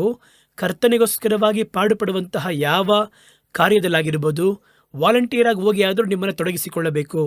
ಇಳಿಯಿರಿ ಅಖಾಡಕ್ಕೆ. ನೀವು ಇವಾಗೆಲ್ಲ ನೋಡುವುದಾದರೆ ಸೇವೆ ಬಹಳ ಸುಲಭವಾಗಿದೆ. ಅಖಾಡಕ್ಕೆ ಇಳಿಯಿರಿ. ದೇವರಿಗೋಸ್ಕರವಾಗಿ ಪಾಡುಗಳನ್ನು ಪಡಿರಿ. ಕರ್ತನಿಗೋಸ್ಕರವಾಗಿ. ಅದುವೇ ಹೇಳ್ತಾರೆ ಒಂದು ರಹಸ್ಯ. ಶರೀರದ ಕೃತ್ಯಗಳನ್ನು ಜಯಿಸದೇ ಇರುವುದಕ್ಕೆ ನಾವು ಕ್ರಿಸ್ತನ ಪಾಡುಗಳಿಗೆ ಭಾಗಿಗಳಾಗಿರುತ್ತೇವೆ. ಯಾಕೆಂದರೆ ಶರೀರದಲ್ಲಿ ಪಾಡುಪಡುವವನು ಇನ್ನು ಮುಂದೆ ಶರೀರದಲ್ಲಿ ಇರುವಂತಹ ಕಾಲದವರೆಗೂ ಮನುಷ್ಯರ ಇಚ್ಛೆಗಳ ಪ್ರಕಾರ ಜೀವಿಸದೆ ದೇವರ ಚಿತ್ತಾನುಸಾರವಾಗಿ ಜೀವಿಸುವ ಪ್ರಕಾರ ಪಾಪವನ್ನು ಬಿಟ್ಟು ರಿಟೈರ್ಮೆಂಟ್ ಪಾಪಕ್ಕೆ ಅವರು. ನೋಡಿದ್ರಾ, ಇದುವೇ ಒಂದು ದೊಡ್ಡ ರಹಸ್ಯ. 1 ಪೇತ್ರನ ಪುಸ್ತಕ 4:13 ಕೆಲವೊಂದು ವಾಕ್ಯಗಳು ಹೇಳುತ್ತದೆ, ಕ್ರಿಸ್ತನ ಮಹಿಮೆ ಪ್ರಕಟವಾಗುವಾಗ ನೀವು ಹರ್ಷಿಸಿ ಸಂತೋಷಿಸುವ ಹಾಗೆ ಅವರ ಪಾಡುಗಳಿಗೆ ನೀವು ಭಾಗಿಗಳಾಗಿ ಆದುದರಿಂದ ಸಂತೋಷಪಡಿರಿ. ನೀವು ಕ್ರಿಸ್ತನ ನಾಮದ ನಿಮಿತ್ತವಾಗಿ ನಿಂದಿಸಲ್ಪಟ್ಟರೆ, ನೋಡ್ರಿ, ನಿಂದಿಸಲ್ಪಡೋದು ದೊಡ್ಡದಲ್ಲ, ಕ್ರಿಸ್ತನ ನಾಮದ ನಿಮಿತ್ತವಾಗಿ ನಿಂದಿಸಲ್ಪಟ್ಟರೆ ಭಾಗ್ಯವಂತರು. ಯಾಕೆಂದರೆ ದೇವರ ಆತ್ಮನಾಗಿರುವ ಮಹಿಮೆಯುಳ್ಳ ಆತ್ಮನು ನಿಮ್ಮ ಮೇಲೆ ತಂಗಿರುತ್ತಾರೆ. ಅವರಿಂದ ದುಷ್ಟರಿಂದ ದೂಷಿಸಲ್ಪಡುತ್ತಾರೆ, ನಿಮ್ಮಿಂದಲೂ ಅವರು ಮಹಿಮೆಯನ್ನು ಪಡುತ್ತಾರೆ. ಆದ್ದರಿಂದ ನಿಮ್ಮಲ್ಲಿ ಒಬ್ಬನು ಕೊಲೆಪಾತಕನಾಗಿ ಇರಬಹುದು, ಕಳ್ಳನಾಗಿ ಇರಬಹುದು, ದುಷ್ಟ ಕಾರ್ಯವನ್ನು ಮಾಡುವವನಾಗಿರ್ಬೋದು, ಅನ್ಯ ಕಾರ್ಯಗಳಲ್ಲಿ ತಲೆಬಾಗಿದವನಾಗಿರ್ಬೋದು, ಪಾಡುಪಡುವವನಾಗಿರಬಾರದು. ಪಾಡುಪಡ್ತೀನಿ ಅಂತ ಹೇಳಿ ಸಾಲ ಮಾಡಿ ಸಾಲವನ್ನು ತೀರಿಸದೆ ಒಬ್ಬನನ್ನು ವಂಚನೆ ಮಾಡಿ ಯಾಮಾರಿಸಿ, ನೋಡಿ ನಾನು ಕ್ರೈಸ್ತನು ಪಾಡುಪಡ್ತದೇನೆ, ಆ ರೀತಿಯಲ್ಲ.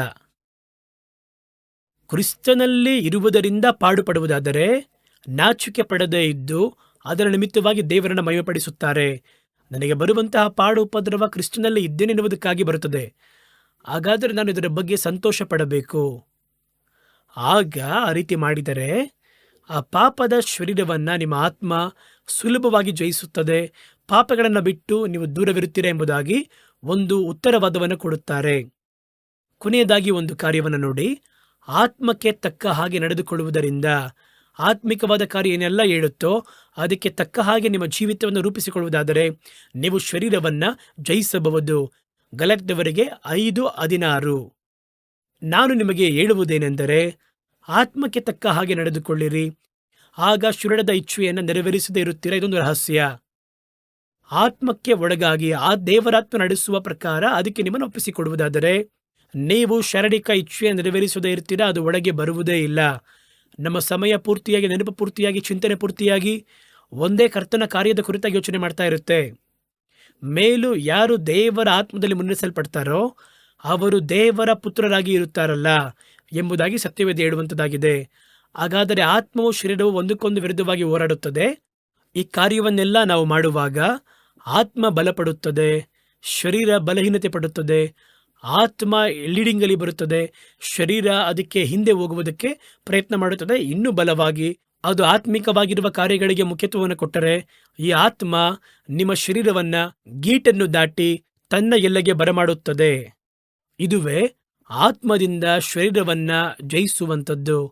ಶರೀರವನ್ನ ಜಯಿಸದ ಆತ್ಮವುಳ್ಳಾತನು ಆತ್ಮೀಕ ಆಶೀರ್ವಾದಗಳ ಒಳಗೆ, ಆತ್ಮಿಕ ನಿತ್ಯ ಜೀವನ ಒಳಗೆ ಹೋಗಲಾಗುವುದಿಲ್ಲ. ಶರೀರವು ಜಯಿಸಿದೆ ಎಂದರೆ ಅದು ಹೋಗುವ ಸ್ಥಳಕ್ಕೆ ಆತ್ಮನ ಕರೆದೊಯ್ಯುತ್ತೆ. ಆತ್ಮ ಜಯಿಸಿದರೆ ತಾನು ಹೋಗುವ ಸ್ಥಳಕ್ಕೆ ನಿಮ್ಮ ಶರೀರವನ್ನು ಕೂಡ ತೆಗೆದುಕೊಂಡು ಹೋಗುತ್ತದೆ. ಆದ್ದರಿಂದ ಆತ್ಮದಿಂದ ಶರೀರದ ಕೃತ್ಯಗಳನ್ನ ನಾಶ ಮಾಡಿದರೆ ಬದುಕ್ತೀರಾ ಎನ್ನುವ ದೇವರ ವಾಕ್ಯವನ್ನ ಈ ವಾರ ನಿಮ್ಮ ಧ್ಯಾನವಾಗಿ ನಿಮ್ಮ ಮನಸ್ಸಲ್ಲಿ ಆಳವಾಗಿ ಇಟ್ಟುಕೊಳ್ಳಿರಿ. ಈ ಹೋರಾಟ ಒಬ್ಬ ಮನುಷ್ಯನ ಜೀವನದ ಹೋರಾಟ, ಅವರ ನಿತ್ಯ ಜೀವಿತಕ್ಕೆ ಸಂಬಂಧಪಟ್ಟ ಹೋರಾಟ. ಇದನ್ನು ನಾವೆಲ್ಲರೂ ಜಯಿಸಬೇಕು. ನಿಮ್ಮ ಕಣ್ಗಳನ್ನು ಮುಚ್ಚಿ ತಲೆಗಳನ್ನು ಬಾಗಿ ಒಂದು ಚಿಕ್ಕ ಪ್ರಾರ್ಥನೆ ಮಾಡೋಣ. ಪ್ರೀತಿಯು ಕೃಪೆಯು ತುಂಬಿರುವಂತಹ ಪರಲೋಕದ ಪರಮ ತಂದೆಯೇ, ನಾವು ಮಾತಾಡಿ ಧ್ಯಾನ ಮಾಡಿದ ಈ ಕಾರ್ಯಗಳಿಗೋಸ್ಕರವಾಗಿ ಸ್ತೋತ್ರ ಸಲ್ಲಿಸುತ್ತೇವೆ. ಆತ್ಮವು ಶರೀರವು ಒಂದಕ್ಕೊಂದು ವಿರುದ್ಧವಾಗಿ ಹೋರಾಡುವಂಥದ್ದನ್ನು ನಮ್ಮ ಅನುದಿನ ಜೀವನದಲ್ಲಿ, ಆತ್ಮಿಕ ಜೀವನದಲ್ಲಿ ನಾವು ನೋಡುತ್ತೇವೆ ದೇವರೇ. ಹಲವು ಸಂದರ್ಭಗಳಲ್ಲಿ ದೇವರ ಕಾರ್ಯಗಳು ನಮ್ಮಿಂದ ಆಲಸ್ಯ ಮಾಡಲ್ಪಡುವಂಥದ್ದು, ಕರ್ತತ್ವದ ಕಾರ್ಯಗಳು ನಮ್ಮಿಂದ ಎರಡನೇ ಪಕ್ಷಕ್ಕೆ ತಳ್ಳಲ್ಪಡುವುದನ್ನು ನೋಡಿದ್ದೇವೆ. ಆದರೆ ಅದರ ಮೂಲ ಕಾರಣ ನಮ್ಮಲ್ಲಿರುವಂತಹ ನಮ್ಮ ಶರೀರ ಈಗ ಲೀಡಿಂಗ್ನಲ್ಲಿ, ಬಲದಲ್ಲಿ ಉನ್ನತವಾಗಿದೆ ಎನ್ನುವುದನ್ನು ನಾವು ಅರ್ಥ ಮಾಡಿಕೊಂಡಿದ್ದೇವೆ ದೇವರೇ. ನಾವು ಅದನ್ನು ಯಾವ ರೀತಿ ಸರಿಪಡಿಸುವುದು ಎಂಬುದಾಗಿ, ನಮ್ಮ ಆತ್ಮದ ಮುಖಾಂತರ ಶರೀರವನ್ನು ಜಯಿಸುವುದು ಯಾವ ರೀತಿ ಎನ್ನುವುದರ ಕುರಿತಾಗಿ ನೀವು ನಮ್ಮ ಸಂಗಡ ಪ್ರಕಟಿಸಿ ಮಾತನಾಡಿದ ಕೃಪೆಗೆ ಸ್ತೋತ್ರ. ಅದನ್ನು ನಾವು ಅರ್ಥ ಮಾಡಿಕೊಂಡು ನಮ್ಮ ಜೀವನದಲ್ಲಿ ಆತ್ಮವನ್ನ ಹಿಂಬಾಲಿಸುವುದಕ್ಕೆ ನಮ್ಮ ಶರೀರವನ್ನ ನಾವು ಜಯಿಸಬೇಕಾಗಿರುವ ನಿರ್ಬಂಧವನ್ನ, ಕಡ್ಡಾಯವನ್ನ ಅರ್ಥ ಮಾಡಿಕೊಂಡು ನಾವು ಕಾರ್ಯಗಳಲ್ಲಿ ತೀವ್ರತೆಯಿಂದ ಇಳಿಯುವುದಕ್ಕೆ ಸಹಾಯವನ್ನ ಮಾಡಿ. ನಮ್ಮ ಶರೀರವನ್ನು ಆತ್ಮಕ್ಕೆ ವಿಧೇಯರಾಗುವಂತೆ ಮಾಡುವ ಹಾಗೆ ದೇವರಾತ್ಮ ನಮಗೆ ಸಹಾಯವನ್ನು ಮಾಡಿ. ಆತ್ಮಿಕವಾಗಿರುವ ಕಾರ್ಯಗಳಲ್ಲಿ ಬಲವನ್ನು ಹೊಂದತಕ್ಕ ಹಾಗೆ ನಿಮ್ಮ ವಾಕ್ಯದಲ್ಲಿಯೂ, ನಿಮ್ಮ ವಚನದಲ್ಲಿಯೂ, ದೇವರ ಚಿತ್ತವನ್ನು ಮಾಡುವುದರಲ್ಲಿಯೂ, ಆತ್ಮದ ಶಕ್ತಿಯಲ್ಲಿಯೂ ನಮ್ಮ ಆತ್ಮದ ಬಲವನ್ನು ನಾವು ಅಧಿಕರಿಸಿಕೊಳ್ಳುವುದಕ್ಕೆ ಸಹಾಯವನ್ನು ಮಾಡಿರಿ. ಈ ವಾಕ್ಯವನ್ನು ಕೇಳಿದ ಪ್ರತಿಯೊಬ್ಬರನ್ನು ಹೆಸರಿಸುವುದಾಗಿ ನೀವು ಆಶೀರ್ವಾದ ಮಾಡಿರಿ ದೇವರೇ. ನಿಮ್ಮ ಮಕ್ಕಳಿಗೆ ಶಾರೀರಿಕವಾಗಿ ಒಂದು ಬಲವನ್ನು ಅನುಗ್ರಹಿಸಿರಿ. ಹೊರ ತೋರಿಕೆಯಲ್ಲಿ ನಾವು ದೇವರ ಮಕ್ಕಳ ಹಾಗೆ ಕಾಣಲ್ಪಟ್ಟರೂ ಕೂಡ ಒಳಗೆ ನಾವು ಶಾರೀರಿಕವಾಗಿ ಹಿಡಿಯಲ್ಪಟ್ಟು ನಮ್ಮ ಆತ್ಮವು ಶರೀರಕ್ಕೆ ಗುಲಾಮರಾಗಿರುವುದಾದರೆ ಅದರಿಂದ ನಮಗೆ ಏನು ಲಾಭ ಉಂಟು ದೇವರೇ? ಇವತ್ತು ನಮ್ಮ ಕಣ್ಗಳನ್ನು ನೀವು ತೆರೆಯಿರಿ. ನಾವು ದೇವರಿಗೋಸ್ಕರವಾಗಿ ಫಲ ಕೊಡುವುದಕ್ಕೆ ಸಹಾಯ ಮಾಡಿ ದೇವರೇ. ಈ ವಾರವೂ ಈ ಕುಟುಂಬಗಳು ಎಲ್ಲವನ್ನ ಕೂಡ ದೇವರ ಹಸ್ತದಲ್ಲಿ ಒಪ್ಪಿಸಿಕೊಟ್ಟು ಪ್ರಾರ್ಥನೆ ಮಾಡುತ್ತೇವೆ. ನಮ್ಮ ಕುಟುಂಬದಲ್ಲಿರುವಂತಹ ಯೌವನಸ್ಥರನ್ನು ಜ್ಞಾಪಕ ಮಾಡಿಕೊಳ್ಳಿರಿ. ಅವರು ಯಾವ ವಿಧದಲ್ಲಿಯೂ ದೇವರೇ ಶರೀರದ ಕೃತ್ಯಗಳಿಗೆ ಅವರು ದಾಸರಾಗಿ, ಆತ್ಮಿಕ ಕೃತ್ಯಗಳಿಗೆ ಅವರು ಅಲಸ್ಯವಾಗಿ ಇದ್ದು ಅವರು ಹಾದು ಹೋಗಿ ತಮ್ಮ ಜೀವವನ್ನು ನಷ್ಟಪಡಿಸಿಕೊಳ್ಳದ ಹಾಗೆ ಅವರಲ್ಲಿ ಭಾವನಾತ್ಮಕವಾದ ಹೃದಯವನ್ನು ಸೃಷ್ಟಿಸಿರಿ. ಕಡೆಯ ಕಾಲದಲ್ಲಿ ಯೌವನಸ್ಥರಿಗೆ ಇಟ್ಟುಕೊಂಡಿರುವಂತಹ ಒಳ್ಳೆಯ ಆಶೀರ್ವಾದಗಳನ್ನು, ವಾಗ್ದಾನಗಳನ್ನು ನಮ್ಮ ಮಕ್ಕಳು ಸ್ವತಂತ್ರಿಸುವ ಹಾಗೆ ನೀವು ಸಹಾಯವನ್ನು ಮಾಡಿರಿ. ನಮ್ಮ ಕುಟುಂಬದಲ್ಲಿರುವಂತಹ ದೇವರೇ ಒಬ್ಬೊಬ್ಬರನ್ನು ಹೆಸರಾಗಿ ಆಶೀರ್ವದಿಸಿರಿ. ಕೆಲಸಕ್ಕೆ ಹೋಗುವವರನ್ನು ಆಶೀರ್ವಾದ ಮಾಡಿರಿ. ಅವರು ಬರುವಾಗಲೂ ಹೋಗುವಾಗಲೂ ದೇವರವರನ್ನು ಕಾದುಕೊಳ್ಳ್ರಿ. ನ್ಯಾಯವಾಗಿ ಅವರಿಗೆ ಸಿಗತಕ್ಕ ಉನ್ನತ ಸ್ಥಿತಿಗಳನ್ನು ಅವರಿಗೆ ದೇವರೇ ತಡೆ ಇಲ್ಲದೆ ನೀವು ಅನುಗ್ರಹಿಸಿಕೊಡಿರಿ. ಮನೆಯಲ್ಲಿರುವಂತಹ ವಯಸ್ಸಾಗಿರುವ ಎಲ್ಲರನ್ನ ನೆನಪು ಮಾಡಿಕೊಳ್ಳಿರಿ. ಆರೋಗ್ಯದ ರೆಕ್ಕೆಗಳಿಂದ ಅವರನ್ನು ಮುಚ್ಚಿರಿ. ನೀತಿವಂತರು ಮುಪ್ಪಿನಲ್ಲಿಯೂ ಫಲಿಸುವರು ಎಂಬುದಾಗಿ ಬರೆಯಲ್ಪಟ್ಟಂತಹ ಸತ್ಯವೇದ ವಾಕ್ಯಾನುಸಾರ ಅವರ ಫಲಗಳು ಅಧಿಕವಾಗುವುದಕ್ಕೆ ಸಹಾಯವನ್ನು ಮಾಡಿರಿ. ದೇವರ ದಯವುಳ್ಳ ಯೋಜನೆಗೂ ಚಿತ್ತಕ್ಕೂ ಈ ವಾಕ್ಯವನ್ನು ಕೇಳಿದಂತಹ ಒಬ್ಬೊಬ್ಬರನ್ನು ಒಪ್ಪಿಸಿಕೊಟ್ಟು ಪ್ರಾರ್ಥನೆ ಮಾಡುತ್ತೇನೆ. ದೇವರು ತನ್ನ ಬಯಸುವ ರೀತಿಯಲ್ಲಿ ನಿಮ್ಮ ಮಕ್ಕಳನ್ನು ಮುನ್ನಡೆಸಿರಿ. ನೀವು ಅವರನ್ನು ಸಂರಕ್ಷಿಸಿ ಕಾಪಾಡಿರಿ. ಯೇಸು ಕ್ರಿಸ್ತನ ನಾಮದಲ್ಲಿ ನನ್ನ ಪ್ರಾರ್ಥನೆಯನ್ನು ಸ್ವೀಕರಿಸಿರಿ ತಂದೆಯೇ, ಆಮೇನ್. ದೇವರು ಈ ದಿನದಲ್ಲಿ ಕೂಡ ನಾವು ತಿಳಿಯತಕ್ಕ ಹಾಗೆ ಒಳ್ಳೆಯ ವಾಕ್ಯವನ್ನು ಪ್ರಕಟಿಸಿದ್ದಾರೆ. ಆರಾಧನೆಗೆ ಒಳ್ಳೆಯ ಆರಾಧನೆಯ ಸಮಯವನ್ನು ದೇವರು ಕೊಟ್ಟರು. ಪ್ರಾರ್ಥಿಸಲು ಒಳ್ಳೆ ಪ್ರಾರ್ಥನಾ ಸಮಯವನ್ನು ಕೊಟ್ಟರು. ಈ ದೇವರು ಸದಾ ಸರ್ವ ದಿನಗಳಲ್ಲಿಯೂ ನಮ್ಮ ದೇವರಾಗಿದ್ದಾರೆ. ಮರಣದ ಪರ್ಯಂತರ ನಮ್ಮನ್ನು ಮುನ್ನಡೆಸುವಾತನಾಗಿ ವಾಗ್ದಾನ ಮಾಡಿರುವಂತಹ ದೇವರು. ಬರುವ ವಾರದಲ್ಲಿ ಮತ್ತೊಂದು ನೂತನ ಸಂದೇಶದೊಂದಿಗೆ ನಮ್ಮನ್ನು ಭೇಟಿ ಮಾಡ್ತೀನಿ. ಅಲ್ಲಿಯವರೆಗೂ ದೇವರು ನಿಮ್ಮನ್ನು ಆಶೀರ್ವಾದ ಮಾಡಿ ಕಾಪಾಡಲಿ. ಆಮೇನ್.